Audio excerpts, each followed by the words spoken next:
What's up, boys? What a good commercial. I know. Thank you. I did. You guys ever did one of those CO2 lasers, like burns the like all your skin off? No. No. I'm surprised. Lee's gotten every laser known to mankind. Yeah. I'd be deadly with a laser. I'd be like, it's like when I was young and I discovered you could use a magnifying glass to burn shit. That was like exciting. So imagine if I had a laser. Oh my God. Well, the CO2 laser it's like skin resurfacing. So like my friend owns a salon, so they charge like $800 for it. So it's free. You know, basically just burns all the skin off and produces collagen, tightens your face and pores and all that. So I was like, yeah, I'll go do it. It hurts like crazy because it's like I did it last night. It's like fire, like each one, and then your face all swells and I've had similar, I guess, when I go to the skin cancer place. If they see anything suspicious, they bring out that cold bottle of CO2 and burn shit off your skin. You're like, fuck. It's like, oh. Yeah, I've done that to a couple of my moles. My mate Nico sent me this mug. Oh, I got it. See? What does that say? That's what I said on one of those videos. I said, don't call them big guys, call them tall. And then on the other side, the mug, it's got that. The Lee Priest, fuck you. Kids are so obsessed today with being tall. How many questions do you guys get about how to increase your height? King, do you get that a lot? No, I know what you're talking about though, because I see it on TikTok and all the trends about how they walk with girls and they say how important is height, and they say, oh, I want a guy who's 6'2", and then the guy says, here, step on the scale, let's see how much you weigh. No shit. Yeah, these kids are like, they send me messages like, hey, if I take growth hormone at 15, will it make me grow taller? Should I do? I'm like, they're so obsessed about being tall. Look, the amount of growth hormone I've been accused of taking, look, 5'5", it doesn't work. It doesn't fucking work. Yeah, I mean, if you take it before your growth plates shut, you do. I've had a lot of friends grow taller before their growth plates because they started when they were like 17, 18 years old, and they grew like a couple inches taller. We all see the hands and the feet grow on people. It's weird though, because I never once worried about my height, but the amount of people who write shit to me, you midget, you this, you that, you it is, I'm thinking, I've never once thought about my height or had a problem with it. It's just, it always seems to be the taller people that rag on my height. I'm like, what's your fucking insecurity? Because you're tall and you haven't got muscle? Because you always get that. Oh, it's easy for shorter guys to build muscle. I'm like, no, it's not. Taller guys with great genetics can still build muscle just like a shorter guy with good genetics. If you're tall and you can't build muscle, it's just like a short guy that can't build muscle. You got no fucking genetics. It's like, that's the weirdest thing when people talk about height. They're like, "Well, you're only," or like it's Wes Watson. They're making fun of him. Oh, you're only 5. Who cares who cares how tall you are? It's not like something you pick or choose and go do. It's like, it's so weird. I don't know. Yeah, I can get on the rides at Six Flags. That's all that matters. Yeah. Some of them, though, when I was bulked up, was hard to get on. When they pulled that fucking thing over your shoulders. Oh. When I was big and fat. I look at my friend beside me. There's he's all the way down, locked in, and mine's still sticking out here. I'm like, oh fuck! If this thing goes in a loop, am I going to fall out? There's an amusement park in Virginia called King's Dominion, and they have a ride called the Shockwave, which is a stand-up roller coaster. I got kicked off of it. I could not get locked in, and it was, and everyone in line was laughing, and my daughter was laughing at me as I was walking off. I couldn't fit in it. It was impossible for me to lock that thing in. So I just said, fuck it. Yeah. Today you could say it was fat shaming, even though you're muscular. Say, this is fat shaming. I'm suing the amusement park. I'm suing. Well, you know, in Arlington, Texas, we got Six Flags here. It's a big deal. We've had the Texas Giant, and a lady died on the Texas Giant because, you know, used to, they would just buckle you in. Like, it didn't have the straps over there. Yeah. And the Texas Giant, it's wooden, and it's rough as shit. You get off there, and you felt like you've been beaten up. And so I guess this lady, she was overweight and didn't click, and so she fell off and died at Six Flags. This was like maybe like 15 years ago. So they redid the whole thing. They made it like where you had to pull it down in metal. But yeah, I tried to ride a ride at I was about 265. I think I was at Universal with my wife, and it wouldn't go down either, and I couldn't go on. So yeah. The trials and tribulations of bodybuilders. You can go on YouTube, you can watch some of those things where people have got killed on rides.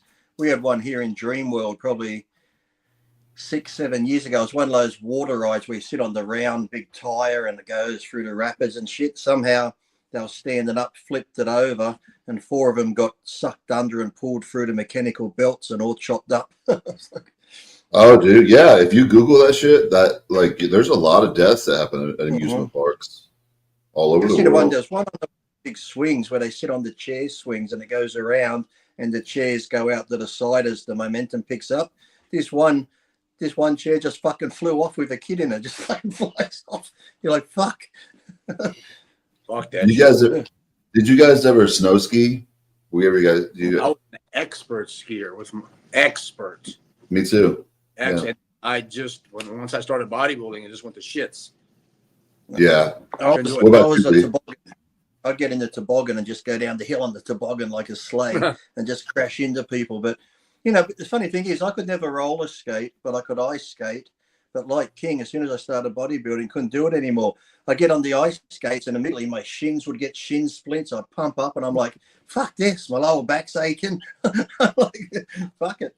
Yeah, in high school, we used to go ski. We had our major trip throughout the year was our ski trip. We used to go and just have the best time in Severn Springs. And then I actually am permanently banned from Ski Liberty because we did a Chinese downhill and we tore we tore the entire mountain up. And they took our pictures and they said, you guys are never allowed to come back here again. So good old days from high school. We did I grew up like a movie, Banned from the Mountain. We did because if you don't know what a Chinese downhill is you start at the top, everybody puts in $20 in a hat down at the bottom, and you put the hat somewhere, or somebody holds onto the hat. Whoever gets down there and grabs the hat wins all the money. There's no rules. You can kick people, you can throw them off the mountain. I mean, we just hell on earth going down, and the ski patrol just grabbed us and said, "You guys get the fuck off our mountain. You're never coming back here again." The good old. Did you ever watch those ones? Is the one in England or somewhere where they have that one where they go down the hill chasing the big thing of cheese? There's that steep hill and they run down chasing the big block of cheese. Fucking hell. Or there's that one where they go down the mountain. I think it could be in China or somewhere. And they sit on that big log and they just go down the mountain on the log and people are falling off. It fucking runs over people. Yeah. It's like fucking nuts. It's like running with the bulls. It's fucking crazy. Yeah. I love skiing. I grew up skiing like King did too. And then I think the last time I skied was like 15. Then I started bodybuilding. And then when I retired, I was around at 29 when I had my double shoulder surgery. And so I went to Sundance Film Festival. I had a friend, they were doing a premiere of a movie that I trained a guy for. It was remember that guy from True Blood, Joey Manganiello or something, real tall guy. Yeah. So he invited us all down there. He got a condo. It was in Park City, Utah, and the red carpet and all that jazz. And so I was like, I'm going to try to ski. I haven't skied since I was 15 years old. By this time, I'm like 31, I believe. And so I started on the greens, and I was like, okay, all right. Then the blues, and then by the end of the day, I was on the blacks. And then that day, my leg went from like that, and then the next day it was so overtrained, it was like that, because it's a different kind of, activity and muscle training. But I had a blast, and it was beautiful. And I only weighed, I think, like 240 at that time, so it was still doable. But I really do miss skiing. You got to remember Liam Neeson's wife, Sonny Bono, Schumacher, all these great people have been taken out by trees snow skiing. Yeah, my brother one year. Who was the other one? Was it a Kennedy or someone too who was playing ball on the snow and they hit a tree and died as well? I think so. Yeah, that sounds familiar. Something not too long ago like that. You're doing it. It's dangerous. Yeah. I just like to make snow angel snowman. That's all I do. My brother got injured for there was a little like tree stump up, and he hit it, and he went down, and he was like complaining about his leg hurt real bad. We opened it up, and it was all opened up. You could see his bone, and it was like, oh my gosh. So we had to rush him to the ER. But yeah, I mean, skiing's dangerous. You know what you're doing. My cousin was for a couple years, but I didn't. I had a cousin water skiing in the river. Come around the bend, there was a rock there. Didn't quite get out the way. Fucking nose, teeth, smashed his whole face in on this rock water ski. Fuck that shit. No way. Wakeboarding. Like I've had so many friends tear their biceps. When you're holding on. Her bicep fell off and got his arm caught in the rope. Ripped the fucking. Yeah. Isn't it crazy though that the majority of the serious injuries to bodybuilders don't occur in the gym? It occurs outside. Everyone I got outside the gym. Touch wood. Me too. 40 years of training, never in the gym. Tore a shoulder moving a TV. Tore a shoulder walking 2 dogs. Did a bit of a bicep, or the back was a neck car accident. Never once in the gym. Yeah. No, I tore my pec playing with my daughter on some monkey bars and stuff. I was on a high antibiotics at that time. Ruptured my tricep, like arguing with that crazy girl I had my daughter with. I was like sitting like that, like on all fours, my hands like that. She ran past me and like punched my arm, and it buckled underneath like that, like freak stuff. And yeah, so those 2 surgeries, and then my shoulder one was from a car accident, and then I never touched my back. I did the stem cell stuff, but it always happens like you're carrying like a TV. Like, can you help me move? Yeah, you're like, no, I'm not helping you move. You're gonna tear a bicep or something. All the craziest lifts I've ever done in the gym, and I used to train incredibly heavy. Never got hurt. Walking down the stairs on my deck at the house, throwing away the trash. I didn't rip my quad, but it almost got ripped off just by slipping on one step. All those years of fucking training, nothing. And the step took me out. That's how Branch did it, right? Yeah, he slipped on the ice, didn't he? Getting out of his truck or into his truck or something. Yeah, and in his car, he slipped on the ice and tore his quad, off the bone. I remember he got mad. I think he got mad remember when they did that, was it Generation 9 did that thing on him, and they spooked his horse, and didn't he get thrown off his horse? And because he told him, don't need a horse with the cameras. He went flying 10 feet in the air. Yeah, he tore his hamstring on that one. Yeah. Oh shit. Yeah, I know. Yeah, he was pissed. We did. He also did another documentary. It was Ronnie Coleman, him, myself, and a guy named Corey Matthews. It aired on Netflix and Discovery Channel, but something else on there too. They wanted him to do something, but he wasn't willing to do it or something like that. But he gave him a hard time.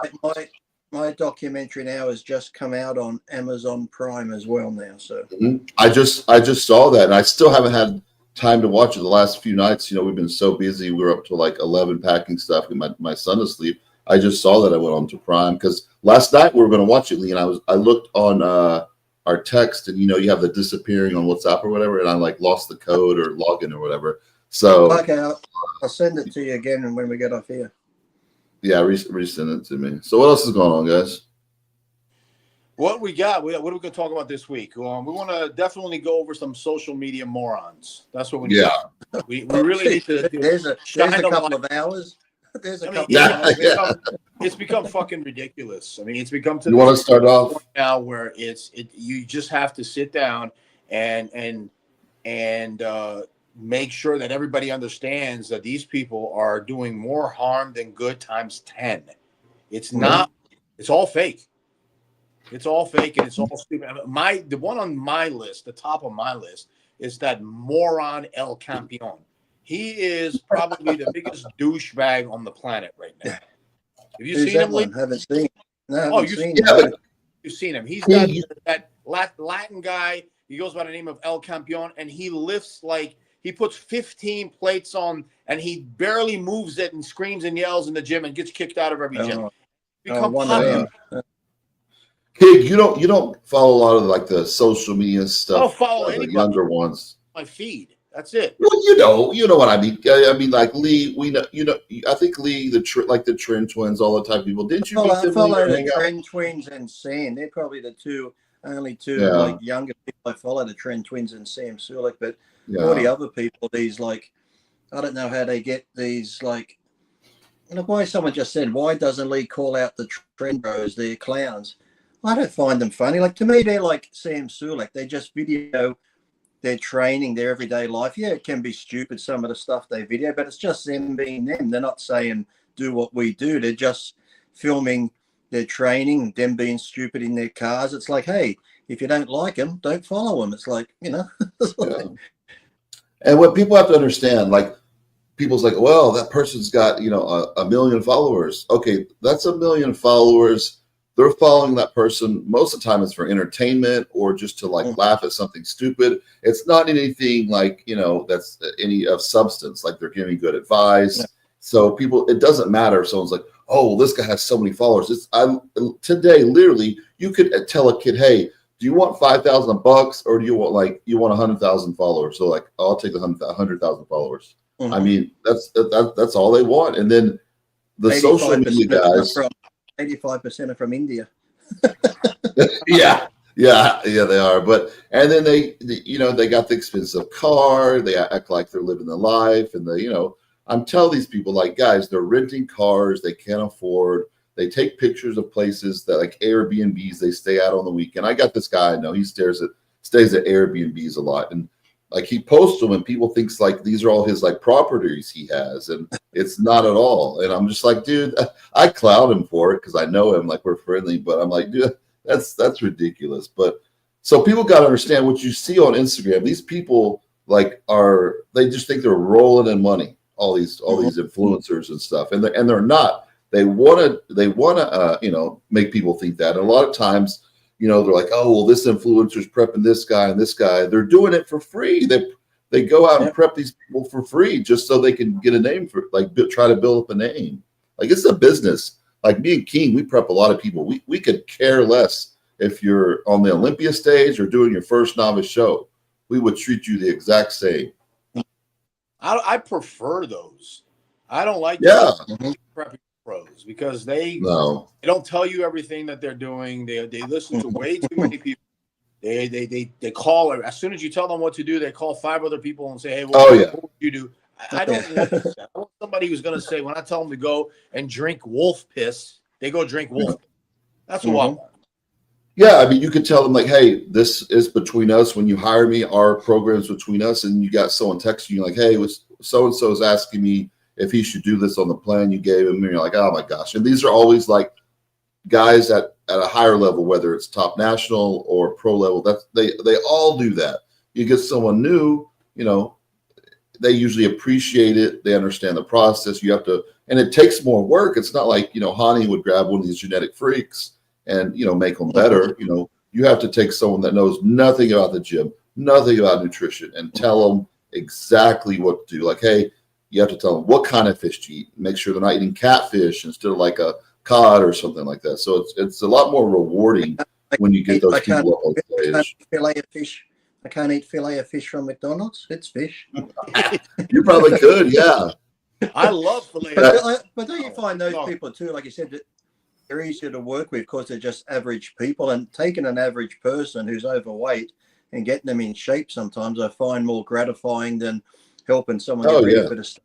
Because if someone you get ready for the stage and they win, they're praising you. If they look like crap, they don't take any responsibility. It's all your fault. You're the one that didn't get them in shape. You're the one that didn't make them do their cardio. It's like they just put all the hate on you. And even the people online now, we've seen it over the last thing when Nick was a bit off and this and that. Before it was just like, okay, but now they just rag on the coaches. The coach could have 200 wins, but that guy comes in off once. He's fucking shit. Dump him. He's crap. And all these people, like especially James Hollingshead, he never listens to his coaches. He'll come out and say afterwards, "Oh, I wasn't even listening to what he was telling me." Like Milos, I'm like, well, why'd you hire him? Yeah. If you're not this guy asked, what does Sam Sulek need to grow to 240 shredded to the bone if he wants to compete at the Olympia? Forget about the Olympia. Sam needs to go win he just won a small, we're not bashing him. He won a small local show. If you go online and look at his class, there's only I think 2 or 3 other competitors in his class, and so he didn't have any competition. They weren't.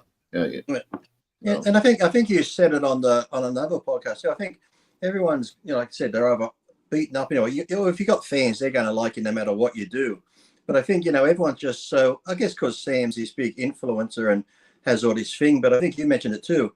At least he's a guy that's been on there and put his money where his mouth is and dieted down and got on stage, because so many of these influencers talk shit but never do it. They never diet down. They never get on stage. And it's like I said, could he be better? Of course he's going to get better. He's still young, but for his first show, doing it himself, I think he looked pretty good. But everyone's like said, they go, oh, he's this, he's that, he's not going to do this. It's like, he never said he was. He's just having fun competing. And if it goes further, he'll take it further. Maybe after the Arnold, he might be like, hey, that's it. I've experienced it and I've competed. I know what it's like. So at least he's got the balls to get out there and get on stage, because a lot of these guys that have channels and do stuff never fucking get out there, go through the diet and stuff. So, like I said, for his first time doing it himself, I think he looked really good. Yeah, I 100% agree with Lee. Everything he just said, because that's what we talked about, Armand. Yeah, and I gave him props. Where we gave him for a 23-year-old kid. He went up there, and apparently, I don't believe, because he said he did everything by himself. I don't believe that.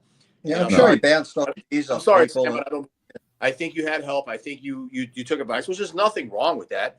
But he looked great. He was drier than I thought he was going to be. He had some posing issues. He couldn't flex his legs correctly, but he did what he had to do. Now, in approximately 7 days, or 8 days, 7 days, he'll be going up against my client. Nas. And Nas, when he saw that, the first thing he did is he called me up. He goes, he's in my class. I was like, I know. He goes, I want to tear him to pieces. I said, I got you, man. Don't worry. So, I mean, this is now Sam's got to get used to this, because Nas is Nas is going to blow everybody away. But I don't sit there and I don't put it out there, because you never know until you stand next to somebody. That's how bodybuilding. Forget about pictures. Forget about the pictures in the gym. That doesn't mean anything. If that was the case, Kuklo would be 5-time Arnold Classic champion. People who know how to take pictures. Pictures in the gym. I could still be winning shows if I took a picture right now in the gym. It's going to be close. I mean, he's going to do well. He's going to look well. But now he's going up against grown-ass men. And grown-ass men, they're going to have detail that a 23-year-old does not have. They're going to have the size, and they're going to have peaks that the 23-year-old is not going to have. So we'll see what happens. Yeah, it'll be interesting, and I'm looking forward to it. And that'll be good for him. Some 23-year-olds had the size. Wink, wink. Yeah. Yeah. Hey, listen, Lee, I'm gonna wink right back at you. I was 24 when I won the collegiate nationals overall. Yeah. I know what it feels like, and all I was taking was what was I taking? I was taking test and VAR. I think that's it. Yeah, we talked about the other night. Yeah. My first show I did that Niagara Falls Pro, all I took was Winstrol and Clenbuterol and T3. That was it. No, I believe it. You're a liar. Lee's lying. I know, of course. Says when he, Jay, even though he's a monotone, and I can only listen to Jay for 5 minutes before I want to hang myself. But I love you, Jay, but you're monotone, man. You're very hard to listen. Jay and Aceto sound exactly the same to me. Aceto is another character, man. Aceto, I could listen. I laugh when I hear Chris talking. I fucking laugh because he sounds funny to me. But Jay always said the same thing about Lee. He always said it. He goes, when they asked Jay, who impressed you, who freaked you out, he goes, it was Lee Priest. When the first time I walked into Venice, I saw Lee Priest. I shit my pants. I'm like, that's not even possible. How's that even possible? Yeah, I like how he said that too, because Jay's like, you might think Ronnie, I've been on stage beside Ronnie, but it was Lee Priest when I saw him. Mine was Kevin Labonte. Kevin guest posed at the PC Grand Prix, and he walked up on stage, and that year, the song of the year was Jump by those two kids. Crisscross. And one part of the song that goes wiggity wiggity wiggity whack. Kevin shook his legs and came out with the striations. I just looked at my friend. I'm like, "Are you fucking kidding me? What the hell is that?" So we all have that moment in our lives, and that was Jay's moment. You know who blew me out the water was this weird. I was young, and he came to Australia, and he walked through the crowd. He had this like white jumpsuit on. And I'm thinking, oh, he looks like he's got shape. It was fucking Serge Nubret. Well, you can tell he's got nice lines to him. When that fucker walked out on stage under the spotlight, I was like, did he just fucking add 150 pounds of muscle from fucking somewhere? Like in his clothes, he looked very, like I said, real nice shape and athletic. But when he came out under the spotlight, I'm like, where the fuck did it's like I couldn't fucking believe what I was seeing, just these muscle bellies. And I had a training partner, his name was Frank, and we trained together, and he's one of these tough kids, this and that. So I said the Body Rock, Ronnie Coleman was the guest poser. I think it was 2000. And he's like, man, I see you every day. You're pro. I'm like, do me a favor. Can you please come to the Body Rock? I'll get us front row. You need to see Ronnie. Man, I see him every day. I see you every day. When Ronnie walked out there, I looked at his face. I looked like he's watching a ghost from Christmas Past. I mean, he was in shock. He could not. He goes, that's not even normal. That's not even human. What the fuck is that? I'm like, now you know what Mr. Olympia looks like. Yeah. That was one of the first bodybuilders. Oh. And we'd always say that too. Seeing people in magazines or videos is good, but it's like actually being there and seeing someone like Dorian in person and stuff like that. It's almost like I tell people when I was drag racing or you go to races, watching on TV is good, but if you're at the track, the sound of the fucking cars, the vibration from the engines, it's like that at bodybuilding shows, just the atmosphere, and seeing these people live is totally different than what you one see. Thing else, Lee and Armand, we got to tell, you want to know who's going to win a show. I mean, for people who don't understand, they look for size. No, when you're at a competition, the guy whose face is sucked in and he's sitting by himself in a corner, not talking, and his head's down and he's suffering, that guy is the guy you got to watch out for. King, I don't know if I watched Bob on a Cutler's Cut podcast. You're Bob Chicarello. I know you guys used to be boys back in the day.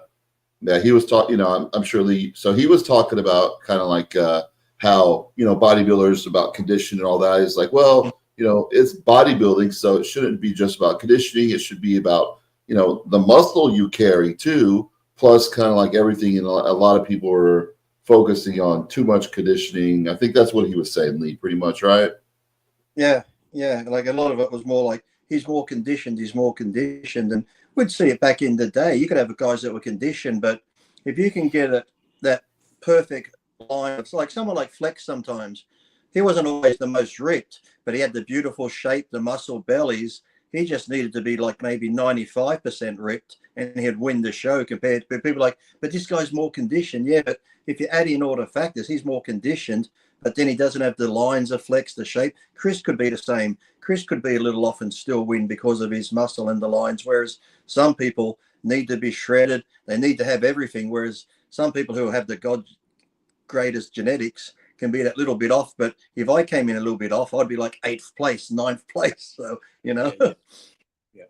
Some people can come with that fullness and then from the front, and their glutes can still like be kind of tight and full. Then you got others, if they try to come like that, their glutes are just kind of like a little soggy. I was like that. If I didn't come with striated glutes, my glutes were just kind of like, they weren't good. But this question is like, well, like Hardy and Samson. Hardy was in better condition, but Samson just had that combination of he was hard enough with the shape and the full muscles to edge Hardy out. So yeah, everyone would be like, Hardy was more conditioned and stuff and could have gone either way, but looking for the complete. I think what Bob Chicarello was trying to say is, he's the athlete. He's part of the IFBB. He speaks for the IFBB. I think what he was trying to say is it's not a glutes contest. That's how what a lot of people think. Did he have shredded glutes? Well, it's not a glute contest. Yeah, there's a lot of people. Alhamdulillah, the guy from Turkey, he had the craziest glutes of all time, but he just didn't have the size. You know what I'm saying? So Renell Genevieve, remember Renell Genevieve and Tommy Thornton had ripped glutes. Oh yeah. Yeah. The famous helicopter pose that he did. It was amazing. Yeah. Isn't it funny though? I remember seeing him once and he had the ripped glutes and he come into a show. His glutes weren't as ripped, but he was still shredded. And that's the thing. If you set a standard for yourself and come in like that, if you're just a little bit off, people are like, oh, he's not in shape. He's not in shape. But you're like, he's fucking in shape, but he's not as what he was before. It's like once you've set that standard, you're going to come in looking like that every fucking time. 100%. That's the problem. This guy has just like Alex Eubanks. I don't know that kid is how he's even popular. He's small, even on TRT. So Alex Eubanks, he's a huge influencer, blonde guy, long blonde hair. Lee, you've seen him, right? The only time I've ever seen him, but I've never watched it. I've never watched his videos. The only time I've ever seen it is I always see Greg Doucette does a lot of videos about him, but I've never watched them. I always see Greg Doucette talking about Alex Eubanks natural, Alex Eubanks coming clean on this, Alex Eubanks. I'm thinking, so Greg must like doing videos about him. I've seen a few that Doucette puts up. Well, they go viral. The guy, he's not he's very thin. When he does all his videos and pictures, they're in that amazing lighting, so it looks ripped and all that. And I've seen him. He's got like the long hair that hangs over his face, and he's standing like a model a lot of times. And yeah.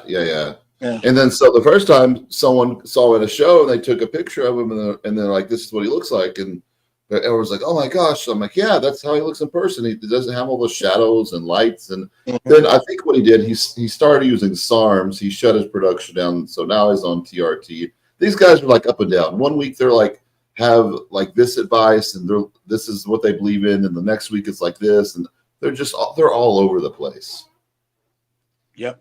Like me and Dave had one on RX Muscle, a guy. He calls himself a Trend too, and something Trend. He has a big following. He's a nice guy, but we had him on because every like few weeks he would change. Like he was promoting Trend. Trend's the god. I take 1,000 milligrams a week. I've been taking it for a year, and then he did that whole spiel for a while. And then it switched to I like only DECA cycles. Those are the best cycles to do. You don't need anything else. Then it was Primo. Primo is just as good as Trend. You don't need Trend at all. The Primo does exactly the same thing. No, Primo does not do the exact same thing as Trend at all. And so we had him on the show because we thought it was going to be entertaining. But when he was around, actual bodybuilders, he kind of shut down on there and didn't really talk. And hey, maybe you should change your name, Lee, to Lee Anadrol Winstrol Trend Priest. Maybe that's good. I like it. I just want to give a shout out to John. John from Serious and Silliness is there. G'day, John. How you going?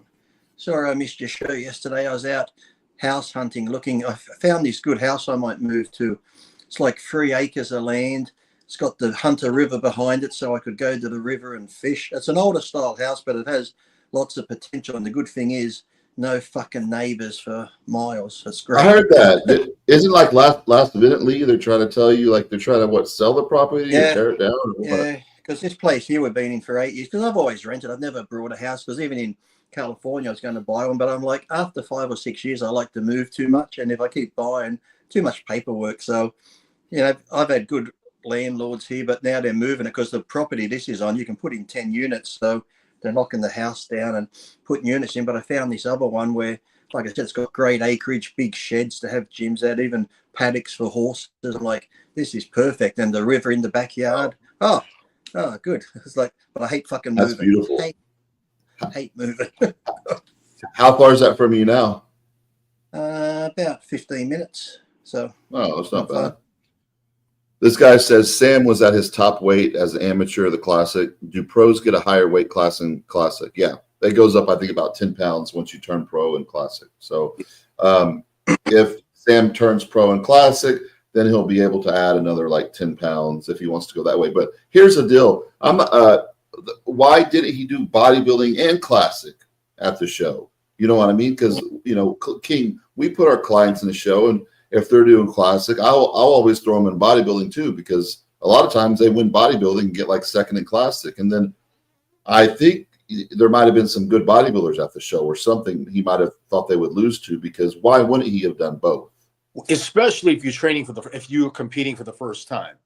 You really don't know what you're going to shine at. Because that's when I tell my clients, hey, you know what? You should do both and see which one. And believe it or not, a lot of the times where you think they might be Classic, but they look much better in open. Exactly. He was like, no, man, I'm Classic. He got up there for bodybuilding in the open. I was like, no, man, you're a bodybuilder, bro. You got sweeps, you got quads. You need to be a bodybuilder. And then he took it, and he's been winning ever since. Yeah, Sam's a bodybuilder. He's a bodybuilder physique. That's what he's gonna, strive in if he continues to move forward, not Classic. So the only reason I can think that he didn't do the bodybuilding at the show was someone else showed up and they're like, oh man, that guy probably could beat me, and he didn't want to get second in the bodybuilding too. There's no other reason, because King Lee, you go to the show, oh, Sam wins classic overall and then he wins bodybuilding overall. That's even more, impressive, right? So that's did you ever look at shows back? I know a lot of people do it these days, they do that, but when I was competing as an amateur or anything, I just, I'm doing this class, I'm going to do it. I know some people always like to see who's going to be in their class, or even the pro shows. I just pick out some shows you'd hear, or such and such is doing it. So people go, well, I'm not doing it, I won't have a chance. I'm thinking, shit, if there's a better pro demeanor show, that inspires me to train fucking harder and actually go against them to see how you are. But now it's almost like people will pick a show. So this one's a bit easy, this competition, and this one is a bit easy. Or Lee, the amateurs become so ridiculous that they do. Class, when you do, the novice class has become harder than the open class, because exactly what you just said. People think, oh, I'm just going to do the novice, it's not going to be as hard. Everyone's thinking like that. That's why novice is becoming harder than the open. It's a reverse. People don't want to lose, and you see that at shows. You're like, wow, that novice competitor. And I tell my clients, you're like, oh, I'm not ready for open. I'm like, dude, you're doing open. Just trust me, you're doing open. So at the first show, they got true novice, they got novice, and then they got open. So you enter all three and win all three. Yeah, well, you have that in the pro. Everything's completely changed, bro. What we had is there. That era is done. I had to qualify for the nationals, and I did the Gold's Gym East Coast Gold's Gym Classic. When we had our athletes meeting, I got in front of everybody and I apologized to all the athletes. That's how I did it. I was like, guys, I'm so sorry, but I got to qualify for the nationals. And they all looked at me. They're like, what's he talking about? Then when the show came, the guy came to me backstage. He goes, dude, man, this isn't fair. I was like, I've told you, I'm sorry. I have to fucking qualify.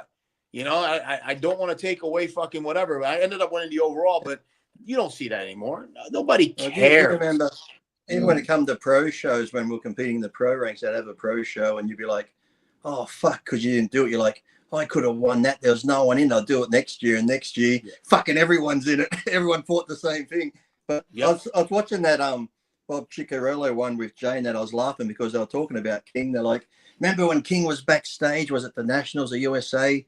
And Jay's like, yeah. And Bob and Chick looked up and go, who the fuck? What's he doing? Because you had that shirt on, something about you'll be terminated or something backstage. And they said you were pacing back and forth with that shirt on. And Jay's like, what the fuck's he going on about that? And he said, I remember King, you were so backstage pacing, and he had that you'll be something like terminated. There's a reason why I did that. There's a reason. It was amped up. Yeah, I was getting myself pumped up, number one. Number two, I explained this last time I think we talked about this. I was laying down behind one of the booths, and I saw Aaron Madrin and two of the judges walking by, and they were already congratulating him on his overall victory. and I looked at my mom, and then the guys who were working the booth looked down at me. They were shaking their heads. I'm like, it's all right. It's okay. It's okay. And I was backstage, and I was pacing in front of Aaron. That's what I was doing. I was like, I wanted him to understand. I was like, fuck this. I'm not going to let you. You're not getting it that easily. No way, man. No way. And it still happens. It shows, you got big sponsors that sponsor the show. They have their athletes at the show, like in Texas, even before, I forgot the nutrition company. It was at one of Johnny's shows. They brought these guys, competitors over from China. They had used to be that big one in Texas. Was it Lone Star or something? Lone Star?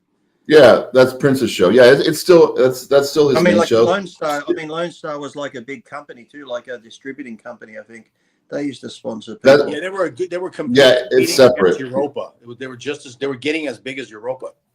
Yeah, it's separate. Speaking of shows, King, like we were talking about doing a show. Kuklo just announced his show's being canceled. He's not doing a show this year. No, Listen. I know the politics of New York, New Jersey, Virginia, Maryland, D.C. That's my department. Okay, I know that politics. I assumed, I broke my own rule. Never assume. I assumed that Texas would be a little bit better. What I see now, it's the same nonsense. It's the same bullshit. It's the same crap you have to go through, and it's ridiculous, you know. And again, I've known Jim Manion for over 30, almost 40 years, and he's, you know, I can pick up the phone and call him right now, and he'll pick up. Okay, but what I know what he's going to say to me if let's say I want to put on a show in Texas, I know what he's going to say to me. King, you got to call the district chairman, man. Come on, I know him. I know exactly. He's going to put it on the district, and the district chairman, all they care about is what they're going to get out of this. Yeah, you know, our district chairman now is John Sherman, which y'all. I like John Sherman. Yeah, I'm friends with him. Yeah, I like John Sherman. We judged together. Like he was the head judge for years when I judged, and then he's always been a super great guy. I did his show. That was the third show I did in one, and then so him and Bernadette, they're like the chairmans now. Since Ed and Betty, you know, they started their own league, and I don't know if you know that, but Ed got sick again, and he's, you know, not going to make it, I don't think. So they're not doing that league. Why can't Kuklo do another show then? If that one got canceled, there's other shows to do. So he was basically saying the venue where they have it at is this real nice place in Frisco. I guess there's some trouble with the date of the venue or something. You know, things happen all the time, and it's not cheap. Can't he pick another show to do? Can't he pick another contest to enter? Well, it's hard because the dates and how they're wanting to structure the shows during the year. So it's not easy like that. Like, hey, let's just do this other venue, and you know, maybe he could get like some. You mean Steve running the show, was he? Yeah, Steve Kuklo's show. That's his show. Okay, I thought you meant he was competing in one, and now he's not. Oh no, he's retired. He's retired.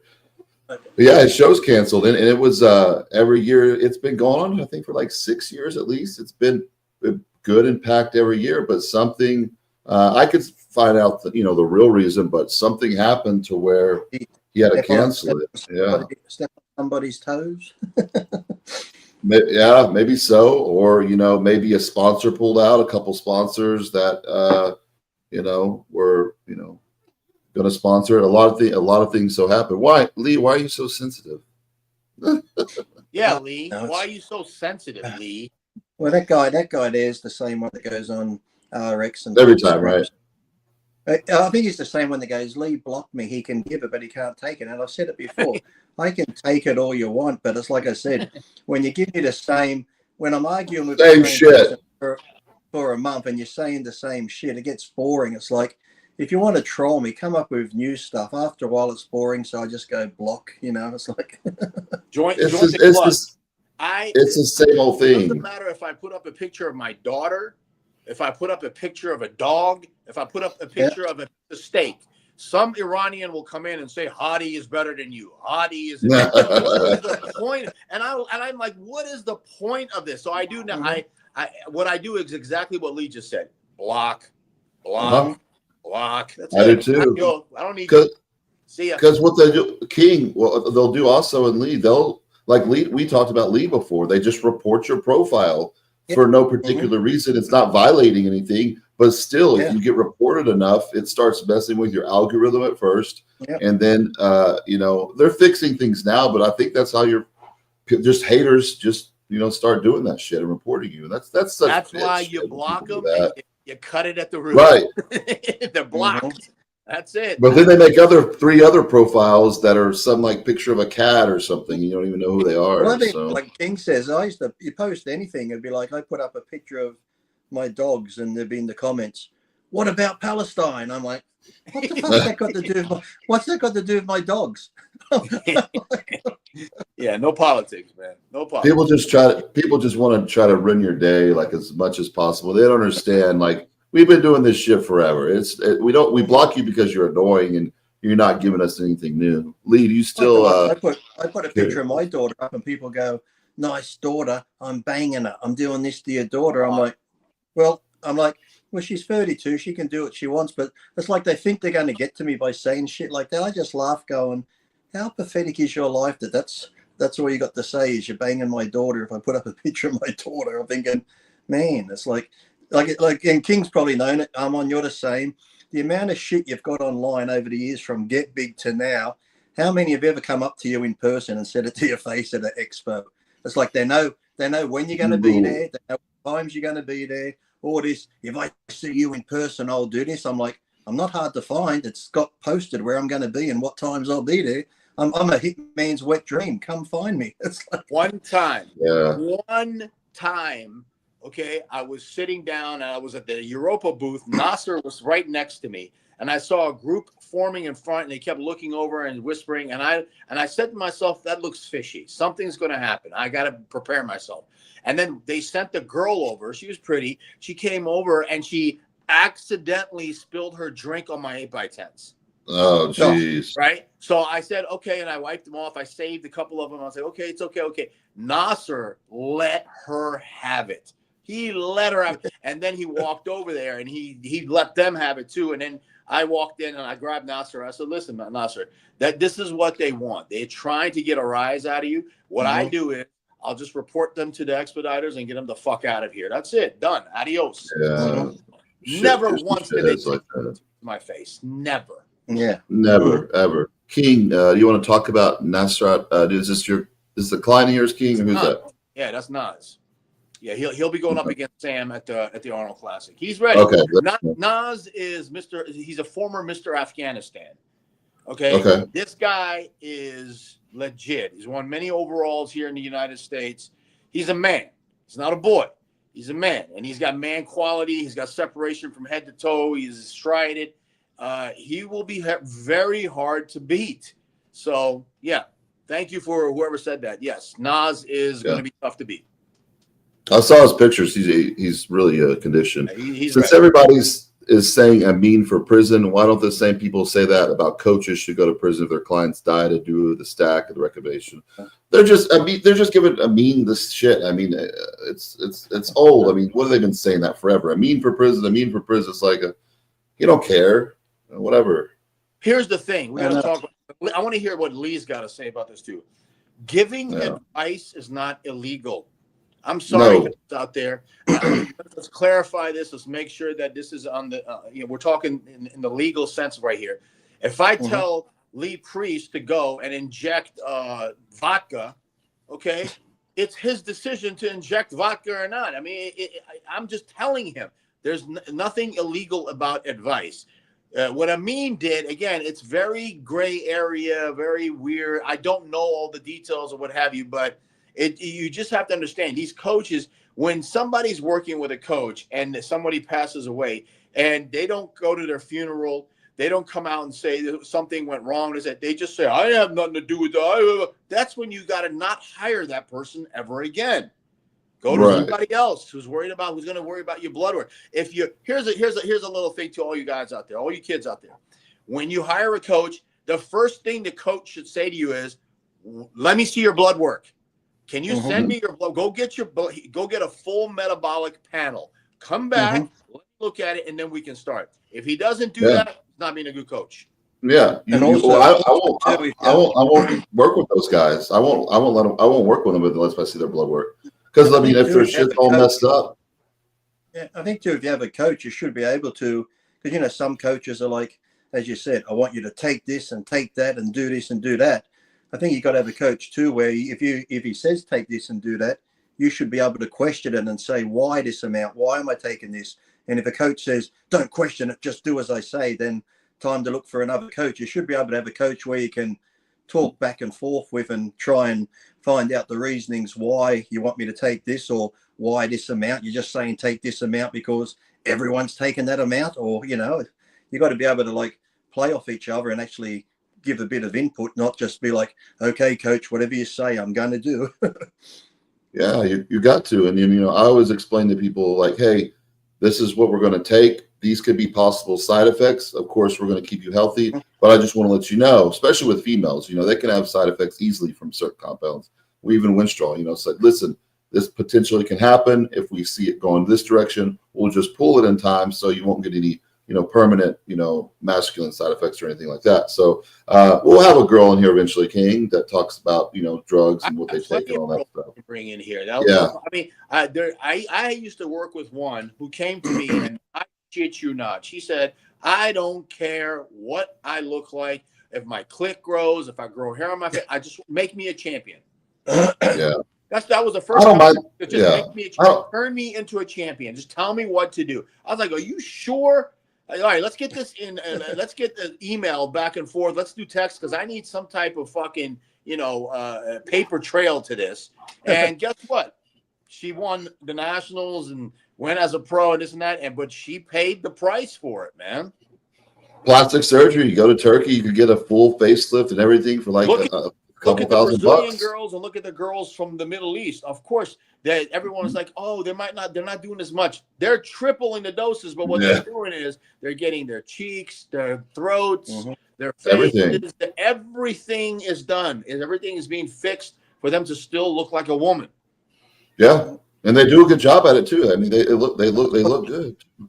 I was watching a thing on on YouTube, but it just had like famous people or athletes that have changed over there. Some weird. I don't know how it come up, but on there it was weird because it got all these normal people, but then it had Nicole Bass. I think it had Debbie Lukowski or someone. It had Kim Chizeski. It had who was the other one who passed away? The English girl.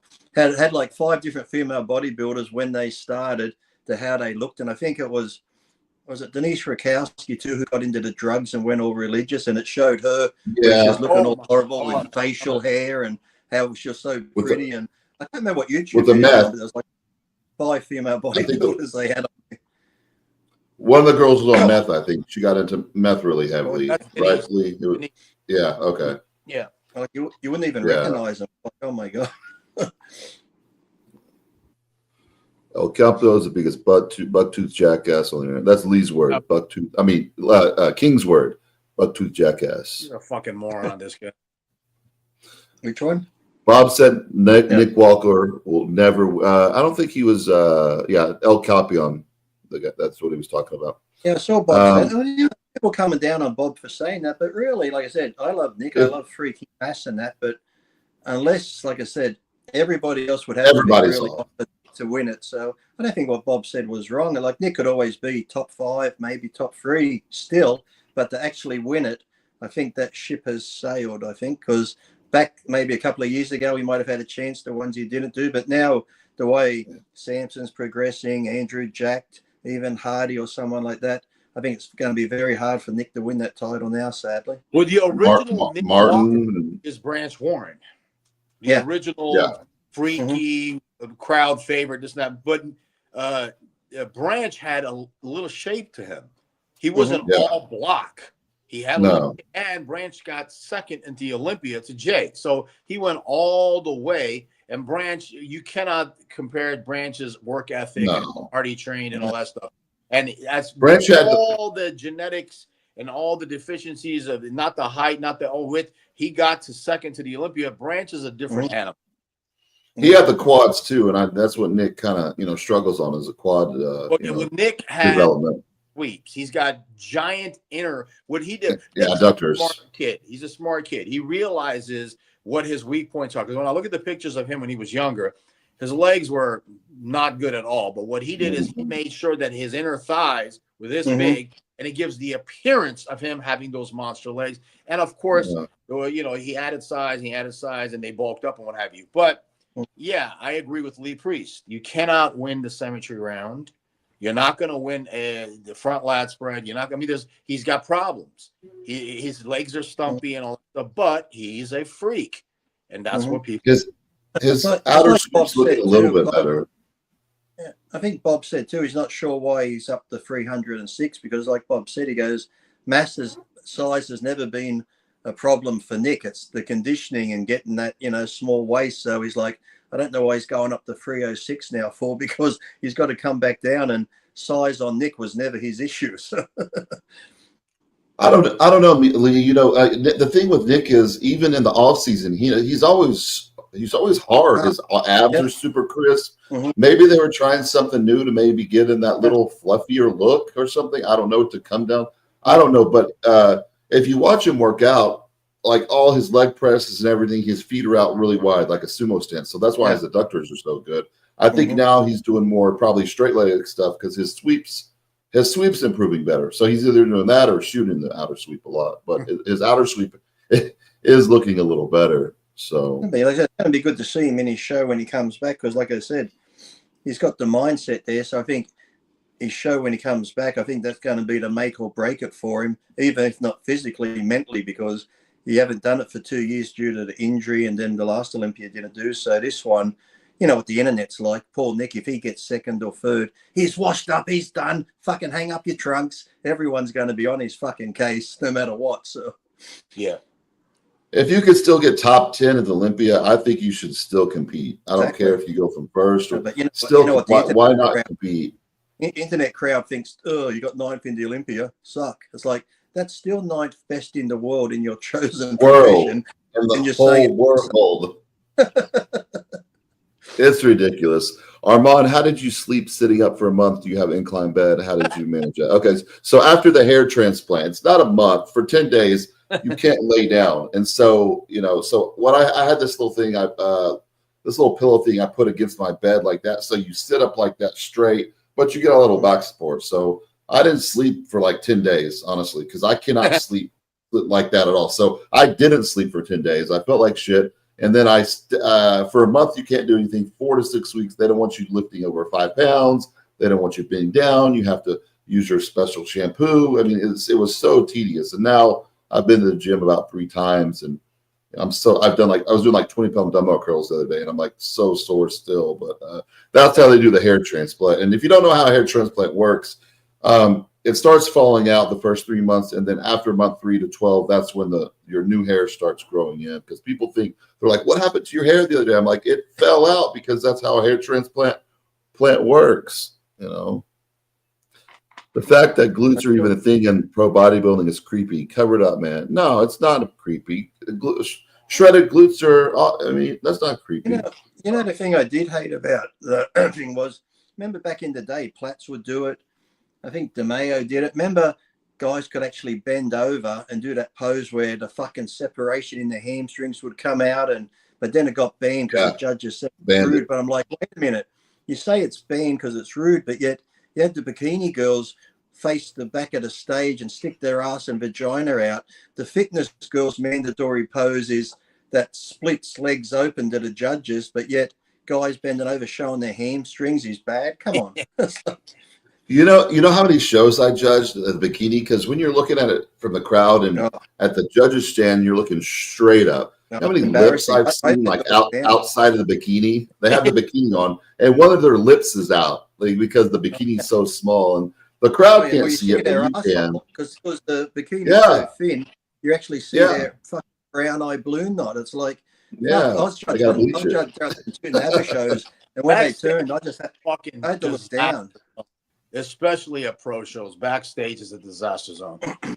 The worst of the worst is I love his personality. We're good friends. Every time I see him, we hug each other. It's Marcus Rule. But he had the nastiest farts. You could not be around Marcus Rule backstage. He didn't give a fuck. He'll blow. Some of the girls are horrible. The girls are awful too. I tell you who else was bad. Did you ever have him on stage beside you? And he used to laugh his head off. He used to always do that. Fucking Sonny Schmidt. You'd be beside him on stage. He'd be like, and you're like, and it stunk that bad.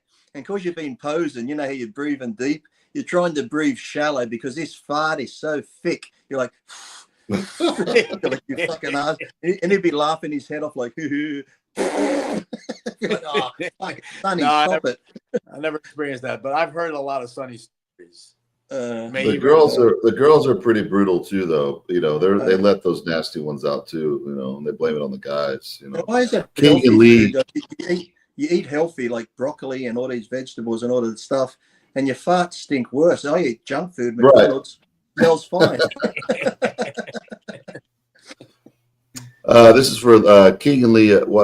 When you start your prep in the starting week, how did you? And what was your first prep look like? I mean, that's a common question. You kind of just start. I'm trying to ask. Pull out the condiments. Yeah. I mean, it's always pulled out the condiments. Just get back on a clean diet, increase the water intake. And I mean, it takes about probably 2.5 to 3 weeks to get that layer off, that off-season first layer off. And then you're in a zone. It's like a dominoes. You just go. So many people freak out the first 3 weeks because they start looking. They're like, "I look worse than I when I start." I'm like, "That's normal." That's why. I was gonna body's say that. adjusting. I was gonna say the first 3 to 4 weeks, it's like, like you said, you're that big bulked up where you're solid and round, everything looks good, and then there's the contest shape. But those first couple of weeks where you're not big and bulked up anymore, you've lost a bit of fluid, it's coming down. You look in the mirror, and it's like your shoulders have come down, but you still got the fat, pudgy waist, and you look, you go, Jesus Christ! It's like that's the moment that makes or breaks you. Whether you go, oh, I can push through it, or fuck it, I'm going to eat and get big again. Because in that in between stage, it just looks like it's kind of like shit. It's kind of like a natural look with that little phase. Yeah. You look like you're not really on like anything. The best phase, my favorite part personally, was 5 days after a contest. That's when the podium hits and you're walking around. When you just walk from the bedroom to the kitchen, your quads are pumped. That is the best feeling ever. That's when Arnold, you can come in and say, is like coming. The pump is like coming. I understand that's 5 days after the show. Yeah. That's what it like feels the photo shoot days. Did you but the problem with the photo shoots was Muscle Tech the day after contract that said you're not going to eat. And you're sitting there saying, what are you talking about? They're like, no, you got to keep this conditioning. So, fuck. So you have to wait and wait and wait. And then I didn't mind the Muscle Tech stuff, to be honest with you. Chris Lund, that motherfucker made you lift heavy-ass weights. That was the tough one. Yeah. And I never shot with him because I heard that. He didn't. Oh, yeah. The thing with Chris, too, he was never like, I used to tell him in the end, I said, Chris, I'm going to do the exercise. You just film it. Because before then, he'd say, get the 180s, Lee. I'm like, it's a fucking week out, Chris. Doesn't matter. But then you say, hold him here. Then he's like, just bring him down 2 inches. Okay, hold it there. Now back up an inch. Back down 2 inches. I'm like, so you start like, that's too hard. I said, Chris, I'm just going to do the reps slow. You fucking fire away because this going up an inch, down an inch, bring it down another inch. You do it with the squats too. Okay, come down another inch. Now come back up. That's like, no, I'm just going to do the reps and you fucking photograph it because that static hold, stopping and starting. And with the bars too, it's like, I want your shirt off doing squats. So you're covered in fucking oil, trying to hold the bar on your fucking back. It's like, and all you hear from Chris is magic. Seconds, and every 5 seconds, he's screaming at you saying, what? Abs, stomach, stomach. Because you, magic. You're trying to squat 5,000 pounds, and he wants you to flex your abs while you're doing it. I'm telling you, Chris Lund's photo shoots were brutal, man. I never shot with him, but like Alex Arditi, at least they had fake weights. Like so, the 80-pounder would be like 40-pounder. And that's the thing with Lund. You'd use real weights with Lund, but then in the comments people go fake weights. You're like, fuck off, you pricks. That was real weight. It was absolutely. Some of the other ones, like when I went to Alex, he would always had an 80-pounder that was actually 40 pounds, and then the 45-pound plates were actually 25 pounds. Robert, he had those 45-pound plates that weighed 15 pounds. You could pick them up with 2 fingers. Yeah. I shot with Robert, but we shot at a different gym where he didn't have that. And remember Ironman? I know y'all did shoots for Ironman too. Some of when I shot with Mike Nouveau, he didn't have all the fake weights, but they would put like 800 pounds on the squat rack of fake weights, and someone would just be going down like it was like, super easy. Do you remember? Did you ever shoot at that? It's not there anymore. It used to be like the Marina Freeway where it split. That Marina Athletic Club that used to be in the middle of the freeways had a pool out the back. Used to shoot there with Ralph the Hun a lot. Used to be an old guy that used to manage it called Joe, bald guy but pretty solid. Used to be a great little gym, that one there. Ralph, I know exactly the gym you're talking about, and Ralph was one of the best. He was one of my favorite photographers. He was fast.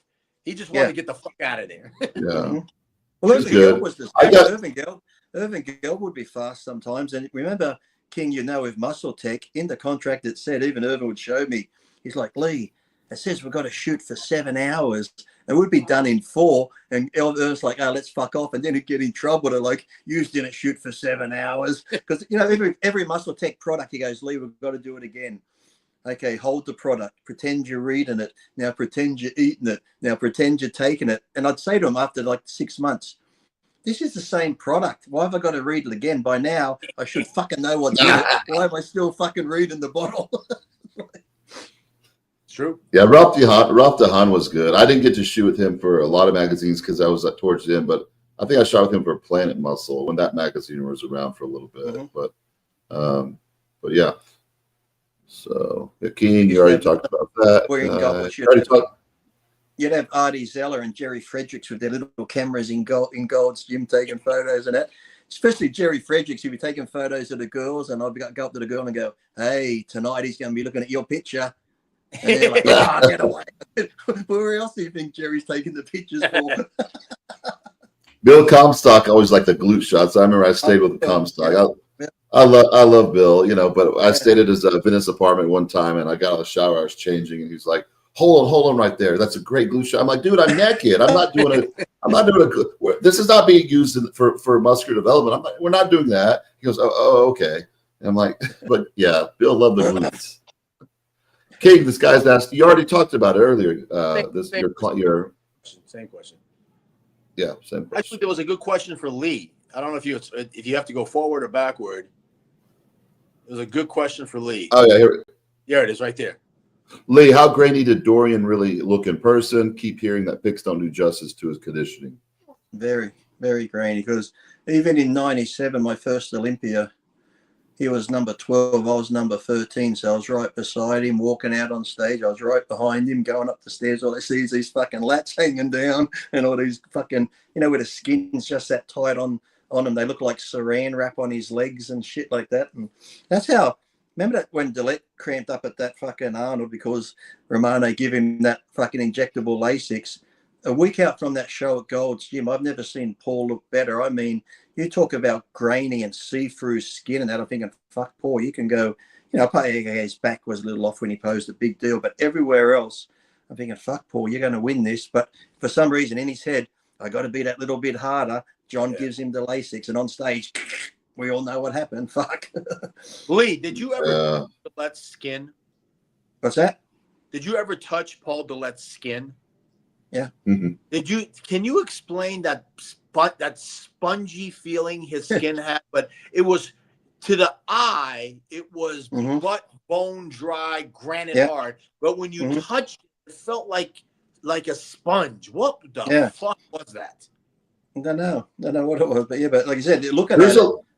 Look transparent. You could just see everything there. But when you touched it, you'd expect it to be like rock hard, but it'd be just like a soft sort of. Yeah, Armand, like the weirdest freaking. There's other people. There's other people like that. Like I remember the bodybuilding show I was at. There was a guy in Tuck. I don't know if you guys remember him. He was a pro bodybuilder, and his arms are crazy. So one day I grabbed his arms, and like he was in contest shape. They looked, hard as a rock, and they were smushy look too. A lot of my clients, like backstage, are like flex your chest. So some people just will still have that granite look, but their muscle will still be soft to the touch and kind of spongy. It's just genetic, I think. Very weird. Yeah, it's just genetic, I think. You know. I was lucky. What's up, John? Anytime I did stuff and pumped up, like my muscles are like rock hard. People are like, "Oh my god, it's like steel." And I think too that just comes with training from a young age, and I think too, building a good foundation before you touch drugs. If you can build that good quality muscle before you even touch drugs, you get that harder muscle, I think. Yeah. Now, the guys that blow up real quick with excessive insulin, GH and IGF within the first 3 years, they have that touch to them. Their muscles, because a couple of them I helped out and stuff, and their muscles weren't hard to the touch like that. They were massive, but they put on 10 years of muscle within a 3 year period. And that like Lee said, that whole, the base you have to build first before you even touch the gear is important. So well, it's like anyone, they're not even a bodybuilder, but I'm sure you've had grandparents maybe, or you just know people that work manual labor, a plumber or someone that's like fucking turning screws and fucking bolts and shit. You shake their hand and feel their forearm. It's like fucking concrete. It's like, it's just comes from years of hard fucking work. Lee, why does everybody go after you on RX? They go after everybody on RX. I watch the comments on RX, and I'd say 80% of them now are just all trolls. They're like, in jail. Armand's falling asleep. Larry's this. It's like every comment I'm thinking, That's all you, like 80% of them are just trolling, talking shit. I'm like, But what the a lot of them are bots too. John Bravo explained to me, like, people can pay like certain bots and they'll comment on every single video, because like if someone comments back to them, they'll never comment back to that comment. So it's just, they're not even people. It's just a bot that's hired to make a lot of stupid comments. And I think RX gets a lot of those. So Lee, glad you found the house. That's John. What's up? So John, if if I offered Chris Aceto a bacon burger, would he eat it if his wife wasn't? Oh gosh, that's stupid. it's like a pork Ask chop Chris yourself. on the synagogue steps. Yeah, ask yourself. Armand, I remember you say you sleep 5 hours a night. Is that still a case? Can't be healthy, man. Yeah, man. Some nights I get about 3 to 4 hours. The deal is, with my son right now, we can't get him bed. He's so wild. He's so much energy, but he's about to start soccer, so it's good. We get him to bed. We can't get him to bed before 11, no matter what we try. Sometimes 12, and then we'll stay up working on the supplements, like packaging and all that, and go to sleep at 3, wake up at like 7. So I've been doing that for like 3 years now, and it's not probably healthy, but you know what? I feel it a lot. You know what you could try, and I'm not sure if it's just psychological, but my wife was looking at them for a year, and I'm like, this is bullshit. But then when I was in England, I spoke to 4 people that had them. Is those grounding mats you can put on your bed? Have you seen them? It's meant to be like, some people in the grounding where you put your feet in the ocean or you put your feet in the sand and ground to the earth. And these grounding mats, like if you're holding one of those voltage meter things, just normally the voltages are high, you lay on a grounding mat and it goes to 0. It's meant to help with inflammation, circulation. If you Google them, look into them, this grounding mat, you plug it into the wall and it's like I said, I've been using it now for the last 2 weeks. And I only wake up once a night. Before I was waking up 3 or 4 times, getting up. But now the quality of sleep I'm getting, whether it's psychological or not, but look at them grounding mats. You plug them in and it's meant to does all stuff. Yeah. I'll look into that. The thing is, it's not like it's just me not going to bed early enough, and all that. It's so I'm only able to get 3 hours. But guys, a lot of people, their 3 hours are better than some people's 8 hours. It depends, how your sleep is. If you get 3 or 4 good deep hours sleep, that's better than I've had it where I've had 8 hours, but you're waking up constantly. The worst. Fucking worst. By the time you get up, you're like, I remember when I was younger and competing, if I slept more than 8 hours, I would wake up with like a migraine. Like if I slept like 10 hours, or I would wake up feeling worse. It was like contest time. You'd have to piss all the time. So getting ready for a show, you felt so tired because you drink that much water every hour and a half, you're up pissing through the night. When it's time to get up, you're like, oh, fuck, I just want to sleep.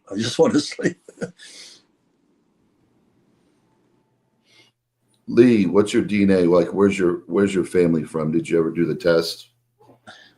Ireland, Scottish, that part of the world. Yeah. He's a brave. You can't tell. I'm half Chinese, half African American. What's up? What are you asking me these silly questions? Come on. He's a brave heart. Like the 23andMe genetic testing. That test. Have you ever done that, King? The 23andMe or Lee? I'd like to do it. I'd like to find out and things like that. Yeah. So it does the genetic testing, but it also does the genetic testing for like certain allergies and certain things. Like you probably don't. It's most likely you don't like garlic, or it's most likely that like weird stuff that's actually mostly true. You get your report, but on the show I've got this genetic doctor that does like 23andMe does I think like 5 or 6 snippets. Or SNPs, I think they're called. And then this genetic doctor, he does 50 different ones. We're going to have him on, King, and he's a genius about genetic testing and all that kind of stuff. About nice. He's a really smart guy. He's awesome, and so we're going to have him on. But yeah, a lot of genetic stuff. Like it's your genetics to have like and mine is cancer, so I've got to really watch out for that. In my genetics, I'm most likely to be a poor sleeper. So all that stuff, like a lot of it's genetic, and people at least do a 23andMe. It's not that expensive, and it gives you like several things and tells you not about your family stuff, only about your family side, and then it tells you about, you know, like different things too, like weird stuff, like you're more of a night person than a morning person. So you all should do it. It's like, I think it's only like $300 or $400, and But it's remember, pretty you get cool. those conspiracy people. Remember, like you can do those ancestral things where you send it off. And that people are like, don't do it because then the government will have your DNA and this and that. I'm thinking they've already fucking got all that shit. It's like if you've been to hospital or whatever, they've already got your fucking DNA. They already know shit about you. They got your facial recognition. They got your dental records. If you've got a mobile phone, they fucking know where you are all the time. So it's like, it's not like, you know, it's crazy. Facts. You could also, you might have a kid out there too that contacts you on there that you don't know about too. My mom always tells me, Because like, I know, because kids out there, they're gonna come here one day. She says, because if you go on there, I think you could turn that thing off where people can contact you that match with. Like I've had third cousins and fourth cousins even message me on there. They're like, "Yeah, we're matched. You know this family member?" I'm like, "No, I don't know them." So yeah, you know, if you're on there, you might have a couple kids you don't know about. I might have went sleepwalking one night and killed someone, and my DNA might show up. My DNA might show up on the police records. Hey, we found. I bet if you Google that, there's stories like that. I just saw a thing come up on Instagram. Not sure how true it was, but I've always loved the Jack the Ripper. When I went to England, I did the Jack the Ripper tour. I've read all the books, documentaries. But now they're saying, I think it was Catherine Eddowes, one of the ones that got murdered. Her scarf, they got blood DNA off it. And then remember, one of the suspects was that Kaminsky guy. I think he was a butcher or something. Then they called him Leather Apron. I think it came back that one of his relatives donated her DNA and it matched the blood on the thing. It's came up a few times this week, and they reckon that Kaminsky has come down now with the DNA evidence that he was Jack the Ripper. So I'm not sure how true it is, but they just charged a guy the other day for a crime back in '73, that a rape and murder he committed, and he just got arrested literally last week. Imagine thinking you got away with all those years. That happened. I watched one case. This guy, rich guy, had enough of his wife, decided to kill her, took her out on his fucking yacht, out fucking into the ocean, put her through the fucking wood chipper, brings the wood chipper. Yeah. Rather than get rid of the wood chipper, brings it home, brings the wood chipper back, cleans it all up. 20 years pass, because he had all this thing, sells the wood chipper, and because it was older now, like a 20-year-old wood chipper, this guy pulls it apart to clean it.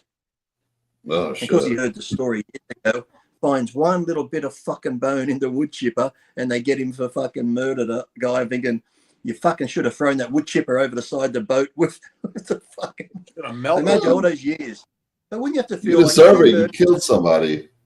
Yeah, but when you think that all those years, it'd have to, unless you're just a total psychopath and don't care, but when you think if you got away with murder all those years, you'd always be expecting that fucking knock at the door, looking over your shoulder. It'd be like, when's it coming? You'd fucking know it's going to come at some point. It's weird because this guy, you know, he had a family, like normal family-looking guy, had family and started and everything. And of course, his wife never knew he was a murderer. It's pretty crazy. And there's a lot. I think there's a lot of people out there like that. A lot of rapes and murders back in the day that never saw before. BTK. Was it BTK killer? Yeah. On torture. Blind torture. Yeah. Yeah. The Green River killer. Like they were family men, went to church, and they had like killed 30 or 40 different women, but you would never know. They're just family men. Or even that, what's his name? Iceman. The Iceman. Remember him? The Iceman, that documentary where he was a hitman. Yeah. Like he was a total fucking killer, but he had morals and shit, but he had a family, kids and that. But yet, great family man. His morals, and he come to kill you, he was just stone fucking cold. Yeah, his MO was he would put a video camera up in front of you, put you in a cave, cover you with food, and have rats eat you alive. That's a fucking lunatic. Oh yeah, there's some sick ass people out there, man. It's I watch a lot of like Law and that Crime channel, and it's every single day. Some woman kills her whole family. Some kid kills her own family. Like literally every single day in America that happens. It was disgusting. Yesterday, I heard this guy. He went to prison, and he was in a cell, and he was getting like cut up, and they had shanks and all that stuff, and they found out what he did. His paperwork. So his niece, and it made me sick just even get this visual. his niece, he tried to sleep with, and it wouldn't fit, so he used a knife to open her up more, and then did it. I mean, they killed him in prison. Yeah.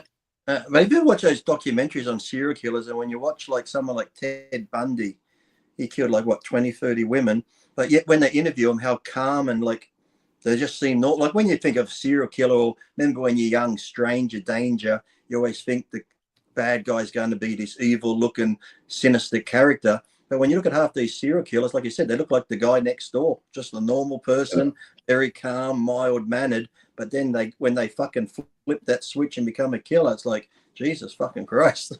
Yeah.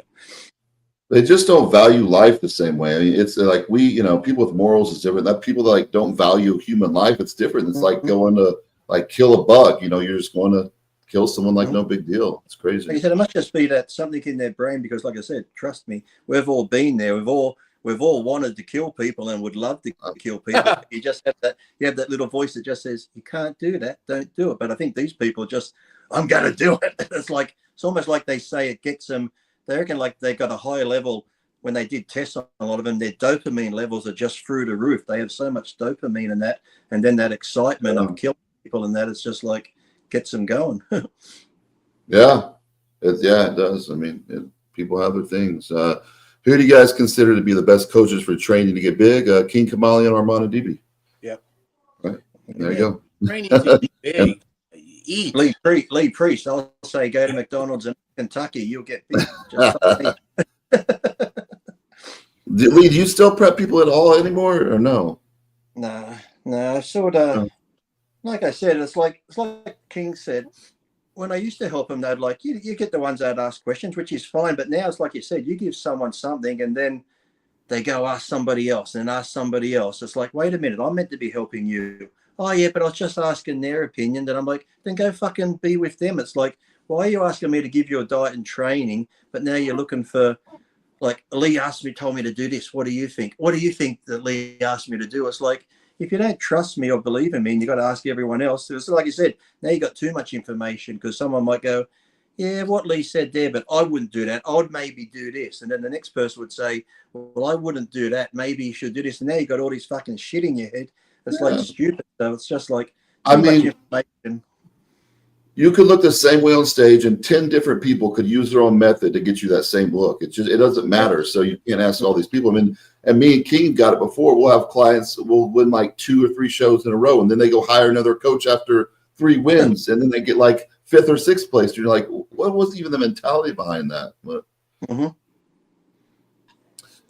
Is there any irony in Walker calling Regan out Instagram bodybuilder when it's Walker who's looking more like an IG bodybuilder these days? So Regan was saying, that the way I think Regan did it in fun. He wasn't rude about it. He's like saying Nick's going to have to go to California to qualify or something because Regan's doing one of the shows he's in.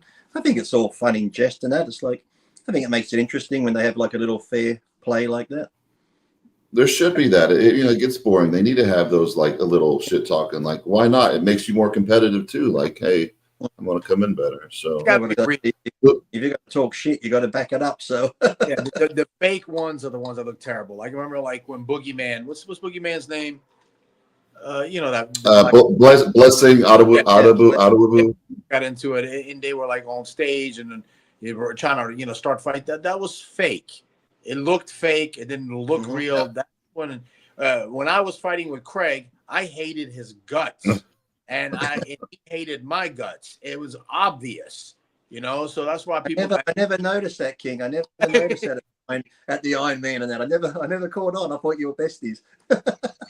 I mean, that fucking guy, man. We could do 5 shows on Craig. He was a character. Yeah, we should. I mean, and then it's. But what would Craig? Who would start it, King? Would Craig start it? How did it usually happen? As soon as he got high. Okay, so he do drugs backstage. Suddenly he'll get high, and then he'll start panicking and get anxiety, and whatever, and then you get a call out against him on stage. And we were at the Olympia. The call out was me, Melvin, and Craig, and there's 3 guys in the front row that were fans of mine. and Craig was just going crazy, yelling back at them, and I'm Melvin, and Melvin's shaking his head laughing, and I'm laughing. I'm like, I don't have to do anything. These three guys are destroying him as is. You motherfucker, fuck you. I mean, that's Craig. His cortisol levels are through the roof, so you didn't even have to do anything, right? Like the moon pose. That's what it was called when you bend over all the way. Very thin skin. That's good. Yeah, that was funny. They were funny days, those. Of course, Lee, did Arnold ever compliment your arms? Of course, I'm sure he did. Right? Yes, he did. And actually, when I last saw him, was it last year? He grabbed my arm and he grabbed my tricep. He goes, "Oh, Jesus, these things still growing." Yeah. And I said to him, I said, that's because I used to do that Arnold exercise, where you do the barbell to the head. Arnold like just having the fixed bar on a rack, and you take your body under the bar. You do it like that with your body weight, and man, that will get your triceps. So he does his favorite tricep exercise. I had to do it in his encyclopedia, and then I noticed Flex Lewis started doing it. Everyone started doing it after that. Like I said, it's almost like you're doing the bar to your head, but you're holding the bar and you're going under the bar with your body. So it really gets them. Yeah. Armand, did you get paid for the Crazyland documentary you did at Metroflex? And was that really Branch's manager, LOL? So no, at first the Discovery Channel came to shoot us and they did not pay. Actually, that was Branch's manager. That's his real manager. A lot of people thought it was like a cheesy fake one, but no, that's his real manager at the time. And Branch wanted to get paid to do the documentary and kind of went back and forth. And they said, we don't pay. It's a documentary. So most documentaries usually don't pay, to my understanding. And so, but then Branch eventually did it and all that. Because I mean, if you do a documentary, that gets your name out there and your face. So, I mean, no, they didn't pay. But then when Netflix picked it up, Netflix is buying that from the Discovery Channel, so you don't get paid that either way. That way either. But Lee, now your thing's on Prime. Do you get like how does that work? You get a certain percentage, or how does that work with your documentary? I think I finally get paid when whoever put it together has got their money back, and then you start getting. Like I said, I did that book of mine that's on Amazon. If anyone wants a good read, it's called Be Yourself, Lee Priest. It's on Amazon. You can buy the book. I still haven't seen $1 for that, and that's been selling for 3 years. Sometimes I need to keep on top of this shit because I'm like, I know how much it costs to put the book together. That should be all paid back by now. So unless you keep on to them, I don't think they like to send you money. They're like, oh, sorry, I forgot. Yeah, I'm sure you did. There's so many of those websites that would contact you to be like, I remember this one. They were buying like used bodybuilding clothes. You guys remember back in the day when people wanted to buy like used bodybuilding clothing? Mm-hmm. I didn't give a shit. Yeah, whatever. So they would want to. They're like, hey, send in this amount of clothes, and when we sell them, we'll give your money. So I sent them in like some old tore up like NPC t-shirt, stringers and all that. And I asked the guy eventually, like several months later, hey, did anything sell? No, nothing sold yet. And then I had like several people contact me like, hey man, I got your your that I bought on the website. So they were just keeping the money. So that's a lot. That's a problem. A lot of times you use these coupon codes. I'll tell you what, Steve, is when I was at the last, was it Arnold Classic last year or whatever, the amount of people that come up to me with these Lee Priest t-shirts. Hey Lee, I got one of your shirts. Can you sign? And I'm thinking, these aren't my shirts. And I go on eBay and put in Lee Priest t-shirts, whatever. All these people that are fucking selling t-shirts with my image on and that. I'm like, fucking hell. It's just like when you go to a concert and you go out there and all the black dudes are selling the whatever shirt concerts. I know King, you go to concerts. I go to a lot of concerts, and they're selling whatever band shirts out there. And so that's because the band's not selling their merch, and these other people are getting the price. So. I got a nice Barry Manilow shirt from the last concert I went to. Armand skips comments more than he does his eyebrows, Batty Boy. I skip the dumb comments. I skip the stupid comments that are talking like the dumbest stuff. So my eyebrows. Same stuff till you read it. It's like they keep saying the same shit till you read it out. Thank you, George. Documentary. George said he learned stuff. George Galatme. Thank you. If you watch my documentary, he said he learnt stuff about me that was intriguing. Well, thank you. I'll go through them. King, are you doing King's World again? But me and King are pretty much doing the Iron OGs for pretty much everything. I love Generation Iron. I'd never say anything bad about them, and I wish them the best. But I'm doing Iron OGs now. Yes, sir. Lee, did anyone pull you out of a show that you were doing because they were scared of losing to you? Not that I know of if anyone pulled out, but I know when I got suspended a couple of times, some people were happy to like, oh, Lee's been suspended. Good, I can move up a spot. I'm like, whatever. Yeah. Armand, the insomnia is most likely caused by long-term. There's no use. I know I'm in the same boat. No, it's like I just said, if I have 8 hours to sleep, I can sleep 8 hours. I go to bed late and wake up early. Listen to what I say, my words, the first time. Okay. You find what have you guys? You find if you go to bed late to like 3 a.m., mentally you're already thinking, shit, I got to get up at 7 or 8. Oh, mentally, your mind's already playing games, thinking I'm not going to get much sleep. I'm not going to. So you almost talk yourself into sleep and shit because you know you got to get up soon. And a lot of times, like 2022, I did that a lot because we were We were selling a lot of products at that time, especially this one product, and so we would be like packaging stuff to like 3 and like, oh my gosh, we got to get up at 6:30, and I'm like, what's the point of going to sleep? I'm just going to feel worse. So we would just stay up the whole night, and then the next night we would just crash out earlier. So I've done that a lot too. So you also too, like me, I can watch TV, and you know, you watch TV, your brain dead, you're just watching it. I'd be like, fucking falling asleep. I fall asleep, wake up. Oh, the movie's over. I go to bed because I'm tired. As soon as I lay in bed, boom, my fucking brain turns on. I start thinking about shit. I'm thinking, I was fucking asleep on the couch. Now I'm in bed. My brain's going 100 miles a fucking hour. I'm like, fuck. I know. I'm the same way. I could lay in bed and be wide awake. And every time I go to the chiropractor and lay on the decompression table, they put you on there for about 20 minutes. It's so relaxing because it stretches your spine out. And they always joke every time because I'm like snoring like super loud. They're like, did you get a good nap? I'm like, yeah, I didn't even know I was napping, but yeah. Now I leave the crime shows on. I leave the TV on in the living room, laying in bed, I can hear it. But the only problem is sometimes I could be falling asleep.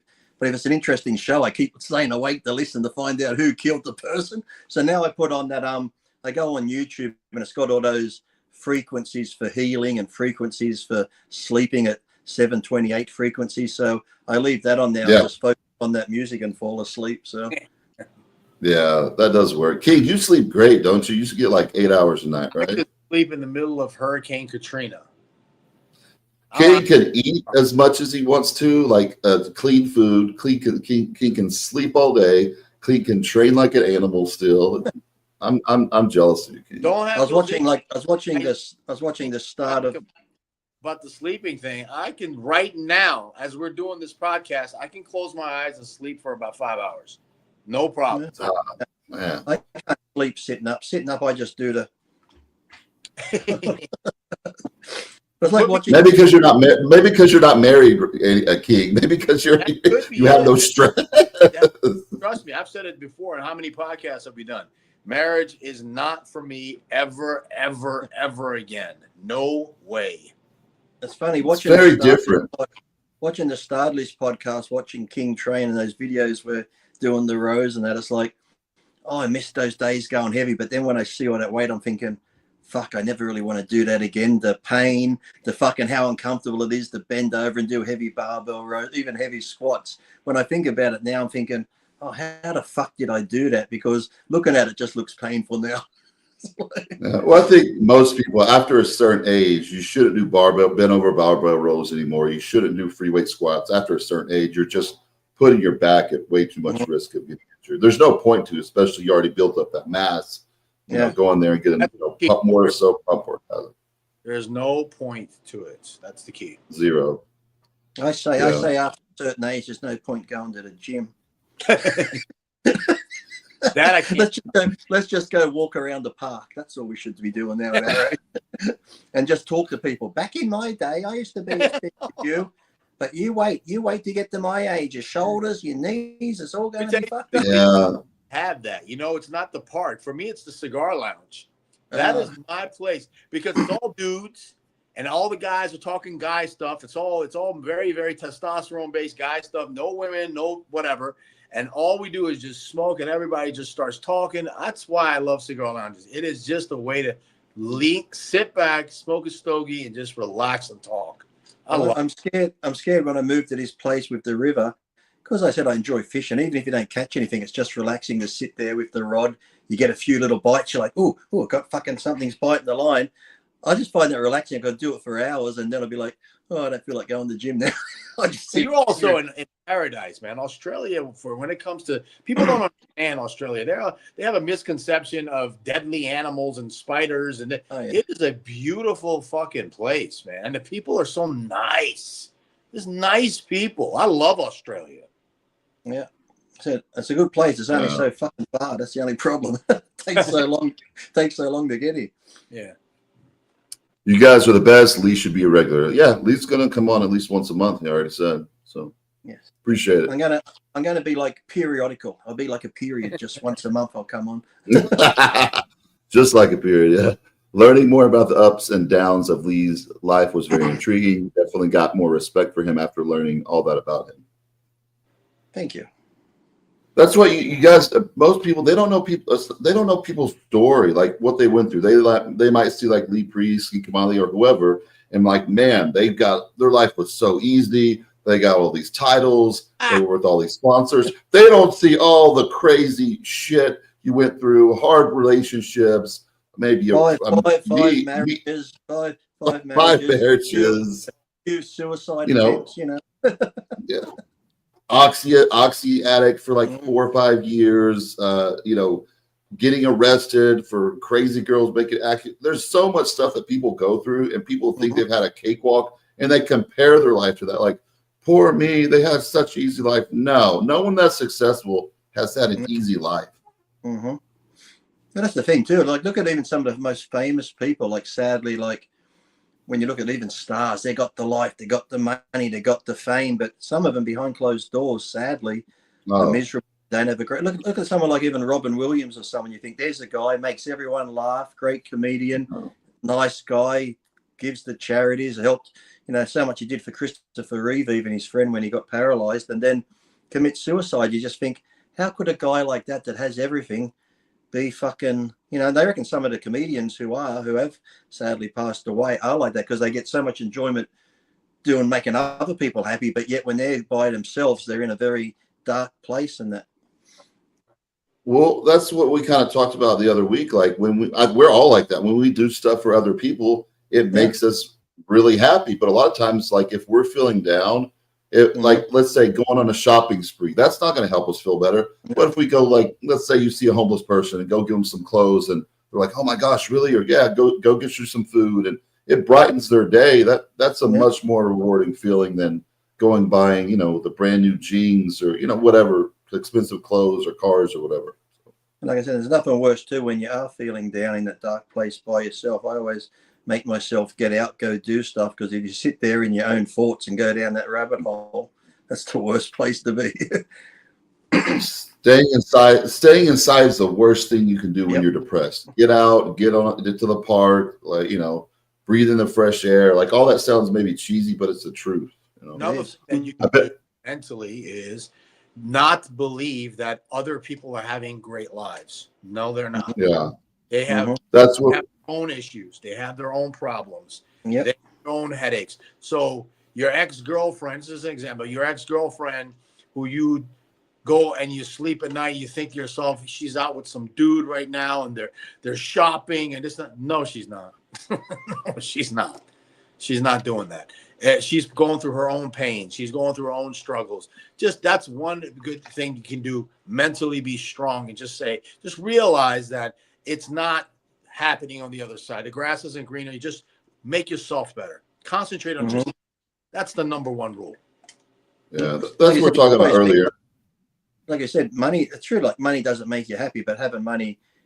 I always say money can give you freedom. Like, you don't have to worry about bills and shit, but it doesn't make you happy, because I don't know about you, but sometimes I'd be like, you know, you get money and you get these contracts and you're like, fuck, I got to pay tax on this money. I got bills to pay. I got this, I got that. But generally a good life. But then sometimes I'd be down Venice Beach and I talked to a lot of the homeless because I'd give them money to do whatever they want with it. But yet they were some of the happiest people. And I'm thinking, sometimes I feel bad for them going, oh, they're homeless. But yet I'm thinking, I talked to some of them and they're like, yeah, today we get up, we're going here, we're going. I'm thinking, fuck, you got no bills to worry about. You're sleeping on the beach. It's beautiful. You're laughing. Some of them that are a little bit crazy in their own little world. I'm thinking they're probably happier in their head than what fucking I am in reality here. It's like, you know. Oh yeah, a lot of those guys, they'd rather be homeless and live that life. They got no, they don't have to worry about rent or you know, a lot of different things. You know, and you know, one of the titles on our show today is the influencer lifestyle, and that plays a big role in people see an influencer and they got this nice car, like we said earlier, and they got this, they got the girlfriend, and that's not their life. It's all fake. So you guys, you got to stop looking at these other people, these influencers. That, oh man, they've got all these clients. They're a lot of these guys are prepping all those clients for free. A lot of these people, they're paying their own way to go to client shows to prep them for free just because they want to get their name out there. And most of it's fake. It's very few of these influencers that are actually making real money. If you have like Sam, of course Sam's making real money. Other people like that, but the ones that don't, you got to think, where's your money coming from? You might have a food contract, you might have a supplement contract, but it might all add up to maybe like $10,000 a month, which that's good money, but it's not what they're portraying, like they're making $100,000 a month, like Wes Watson was like, I'm making $200,000 a month or whatever it is. That most of the time, they're not telling the truth, especially if they're trying to put it in your face. Look at my new watch. Look at my new car. Look at all this stuff. I hate all that fakeness. I'm always like, look, yeah, it's good. Like people you look up to. Like when we come up, I'd like look up to Arnold or Tom Platz's legs, but I didn't really get into it. Like I want to be like them. Like I've always just been myself. I've been crazy, outspoken. That King's always had his own personality and being himself. And I think that's the main thing. People stop trying to be like somebody else. Just be yourself and be true to yourself. Don't be fake. And if you are honest, and I find that, like, I've had longevity, King's still got followers because people can see through the bullshit. They can see if you're true and honest or you're being fake. And if you're being fake and lie and do all this shit, it'll catch up with you in the end. People can see through that shit. So I always just say, be yourself and you'll have the right people follow you. You'll have the right friends around you. But I just can't.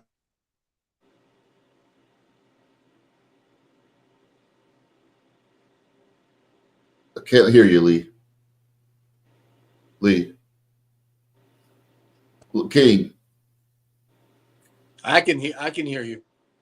Okay, I can't hear Lee. I think You might have to come back in. Yeah, that's all right. It's almost wrap up time. Yeah.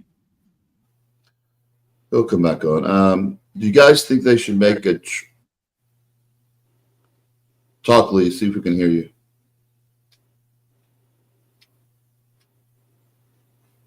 We'll go on to the next question. His will work eventually. Do you guys think they should make a trophy of image of Lee for the Detroit? Think Fuad would go for it? That's a conversation they would, I guess, have to have. He's frozen right now.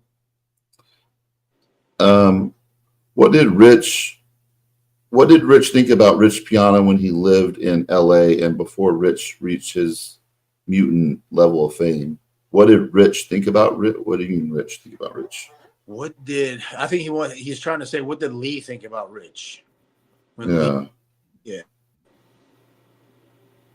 I personally never met him, but I never had a problem with him. I knew that he was going down a bad path. That was obvious to me. Mm-hmm. I was friends with Rich. You there, Lee? Yeah. What happened? Did you start without me? Oh, what happened? We answered the trophy question, Lee. Everybody's asking you, did you ever meet Rich Piana and what'd you think of him? I actually never did. Never met him. So I was with his company for a year. He contacted me. He was nothing like he was on the internet. People think he was like, good morning, mother effers and all that. He wasn't like that. He was chill, super nice guy, to be around with. He liked to help a lot of other people. He put a lot of people on the map. A lot of those influencers out there, like Big Boy and all those people, he put on the map. He gave them a platform. You know, when he used to do, like I remember in Dallas, he had to do a big seminar here. And, you know, this is like public stuff, and we talked about it before, and Rich didn't hide it either. So, you know, he was into the oxys too. And so he was doing a lot of oxy, and then he was doing like stims to, you know, go to the Olympia or Arnold to stand all day and smoking meth before then. And once he added like the meth in with the oxys, that's when his health kind of started, I think, dip a lot. And you can't mix that. You can't, when you start getting into rec drugs, guys, that's when you die. Mixing the gear with the rec drugs. And John, I'm not on a rotary phone. No one ever calls me. Whenever I do a podcast, for some reason, I always get that one fucking phone call that cuts me off. It's like,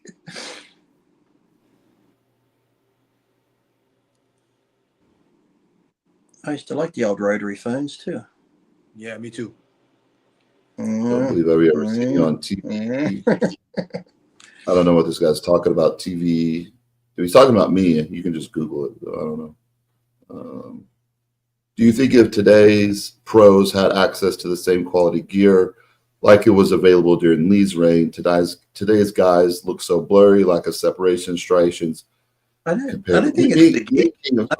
I don't really think it's like the gear comes into it a bit. It's not. I think the gear is, yes, probably watered down a bit now, but I still think a lot of it has to do with the hunger and drive we had back then, because now you got so many options to make money, even if you never win a pro show. Back then, the only way to make money was either win a pro show or come in looking that good. You get contracts, and every year you got to look good because you're fighting other people for contracts and you want to get renewed, or if you get a magazine contract. So they were the only ways to really make money, a living from bodybuilding, plus guest posing and that. And to get guest pose, you pretty much had to do well in the contest, so you're in demand. So, you know, back then, I think we had that fire to really bust our ass because everything depended on how you looked at a show and how your placings were. Whereas now, you could probably come 10th at a show, but if you've got a big following on YouTube and Instagram and that, you can make more money than the guy fucking winning the show. So Correct. I think we had that fire. I think we had that fire under us a lot more. So we had to come in looking great. So I think that's why a lot of the guys back then were a bit more conditioned, because we were fighting tooth and nail for contracts, magazine covers, guest posings, everything. Yep. Exactly, because that's what they would say to the show. Hey, you win this show, your contract goes from 2,000 to to 10,000. You know, with the drug things, no, I know a lot of guys, they get great drugs still. They get it shipped over from the Middle East or whatever, and they're taking great stuff. The thing is, we talked about hundreds of times before, they're relying way too much on the drugs, and the training's not balls to the wall. I don't see anybody, like me and King talked about before too on our other show. I never see people training balls to the wall, and they start the gear. They start the whole gear cycle, like Lee said the other day. Instead of trying one drug or at a time, they throw five in there, so they don't really know what's working. So that's what the issue is. Yep. Like we all said, you know. Okay, John. Yeah, we're still on, John, brother. We'll answer a few more questions. Poor John, he's got to work in the sewers shoveling shit, he says. Hey, it's a great job, and it's it's. I want to know, are there any alligators down there? I've seen the movies. There's alligators in the sewers under New York, and that is it. The Ninja Turtles or whatever. Right? Yeah. Rich Piana was a good guy. Everyone. Thank you for the live stream. What's that? Yeah, everybody's a good guy. Greg, every time Greg talks about, I like him, he's a good guy. Great guy, that guy. Great guy, that guy. And that could be the worst guy. They're still a good guy. Jeffrey Dahmer, great guy. Met him once. Great guy. I don't agree with what he did, but he was a great guy when I met him. Very nice, very quiet. Yeah. When you guys fight all, I don't agree with what Adolf did, but when I first met Adolf, very nice guy, very good statesman. Went a bit crazy in the end, but great guy. By the way, you see all the Kanye stuff lately, all the crazy shirt he put out and everything and all that.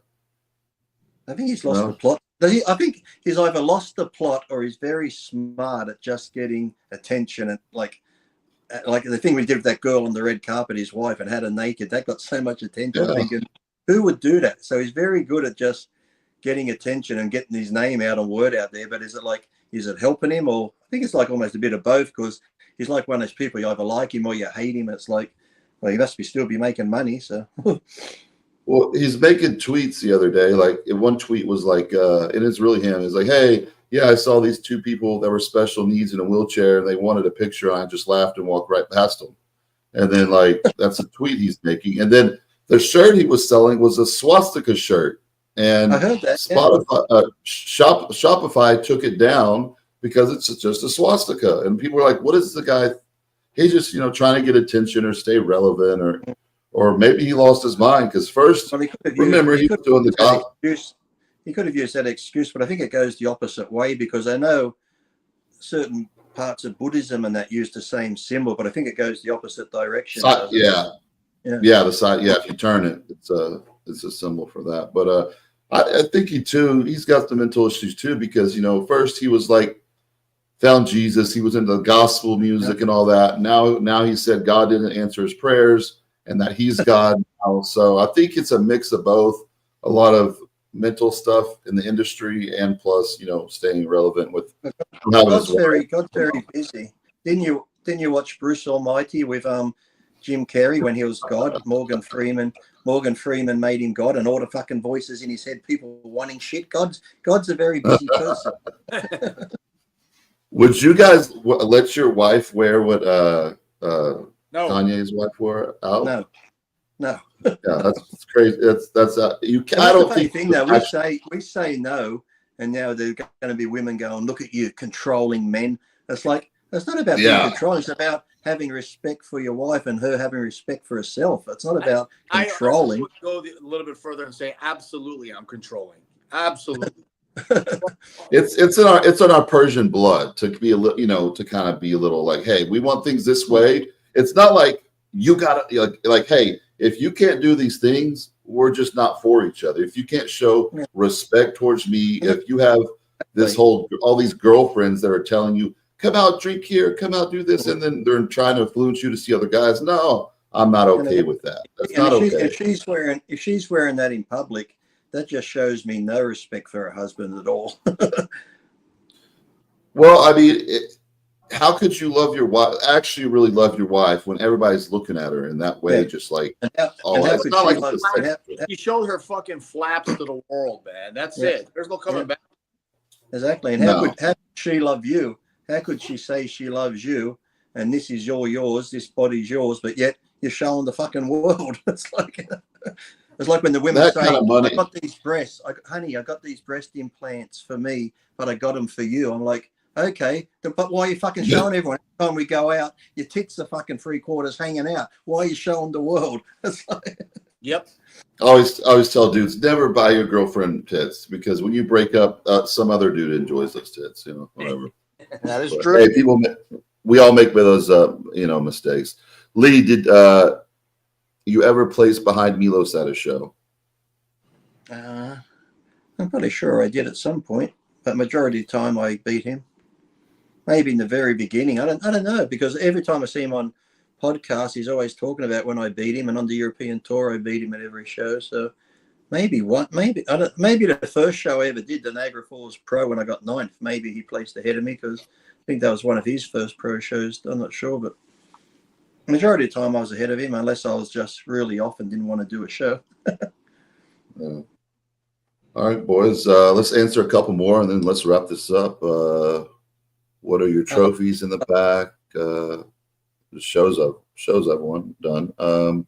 Since Beirut lives in a good gear country and he's motivated to train hard, how would he place the Olympia? He would do amazing. Top 5. Like we said before. Yeah, top 5, yeah. Hopefully he can get here. It's a shame they can't sort out his fucking visa issues and shit, isn't it? Well, I guess we talked about it. Is it a wait list, King, that he's on, or is what's going on? the politics over there in Iran is so so complicated and it's so weird and it's all that stuff. I don't know. I think the only way Belarus can get over here is if he does exactly what Hadi did. He has to get an American contract with an American company and start paying taxes. And once he starts taxes, I think they'll let him come. Yeah, he's got to. Who's he sponsored by now? Is it just some company in Iran? Who's he with? The gym equipment, Piana, is that what it's called?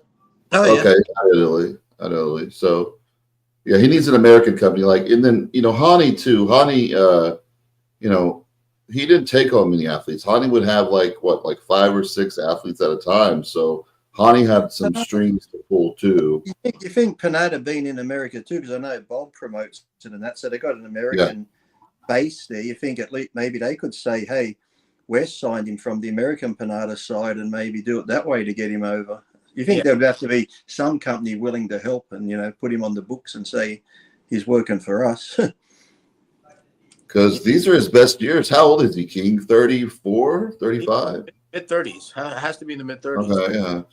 So these are his best years, and he's missing out being on that Olympia stage. And then, they haven't even seen him on the Olympia stage. So once he gets up there, it's kind of like, that's got to be the most frustrating thing to be him right now, and having that insane physique, and then not being. I hope he really is able to get over here.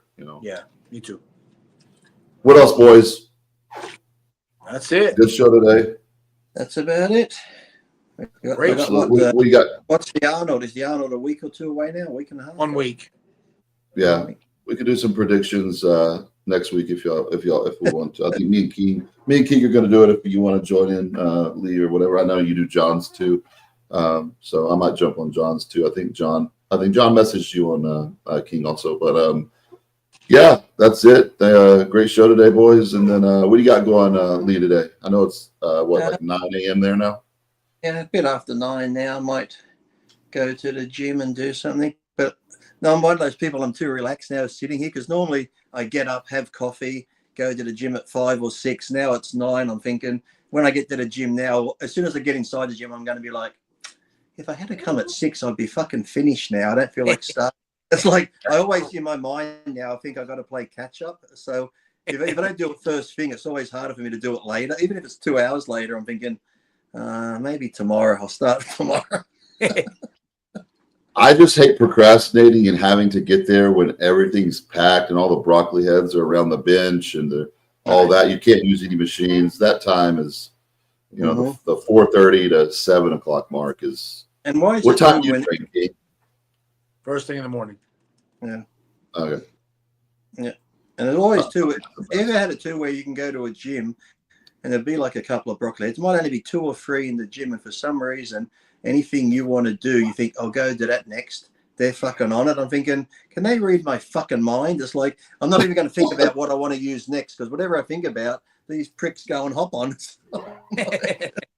It's always like that. It's literally always like that. Or someone will be, this lady, she had a cane, and I guess she was rehabbing, but she was on the calf raises for 35 minutes. I counted it. I'm like, oh my gosh. And I would give her a look. I'm like, this is the only calf raise I like at the gym. It's a seated one. I'm like, my gosh. And then that calf raises, that machine, someone's always on there, and then they're texting and the whole time. And, it's like. Yeah, you got another one people are on. Hey, man, I will go right up to that person and tell them to move. I do, King. I say, how many texts you guys got left? Or how many texts you got left? It's like the other machine I always use, which amazes me because it's like, I guess it's more, the pec fly machine. You can use it for rear delts too, the hammer one or the life fitness. The amount of people with zero muscle that use that machine, I'm like, what are you doing? It's like and they sit on there for hours, and then they'll sit there with the phone between their legs. Then they'll do another set. I'm thinking, oh, fuck. I know the gym just got another one in because it's that popular that everyone just sits on this fucking machine. I think a lot of people too, they just don't have anything to do. So they just hang up. I mean, I know when I was younger, like I would go up to the gym and work out, play racquetball, play basketball. But these guys, they just sit there all day because they don't have anything to do. King, when you go on Gold's too. I used to go to Gold's, but back then in Gold's days, and that was so good because you would train, but then once you finish training, you go to the firehouse, the pros were there, but then you just come back to Gold's just to hang out and talk shit with other pros and other people in the gym. It just had that atmosphere. You didn't want to go home. You wanted to be there all the time.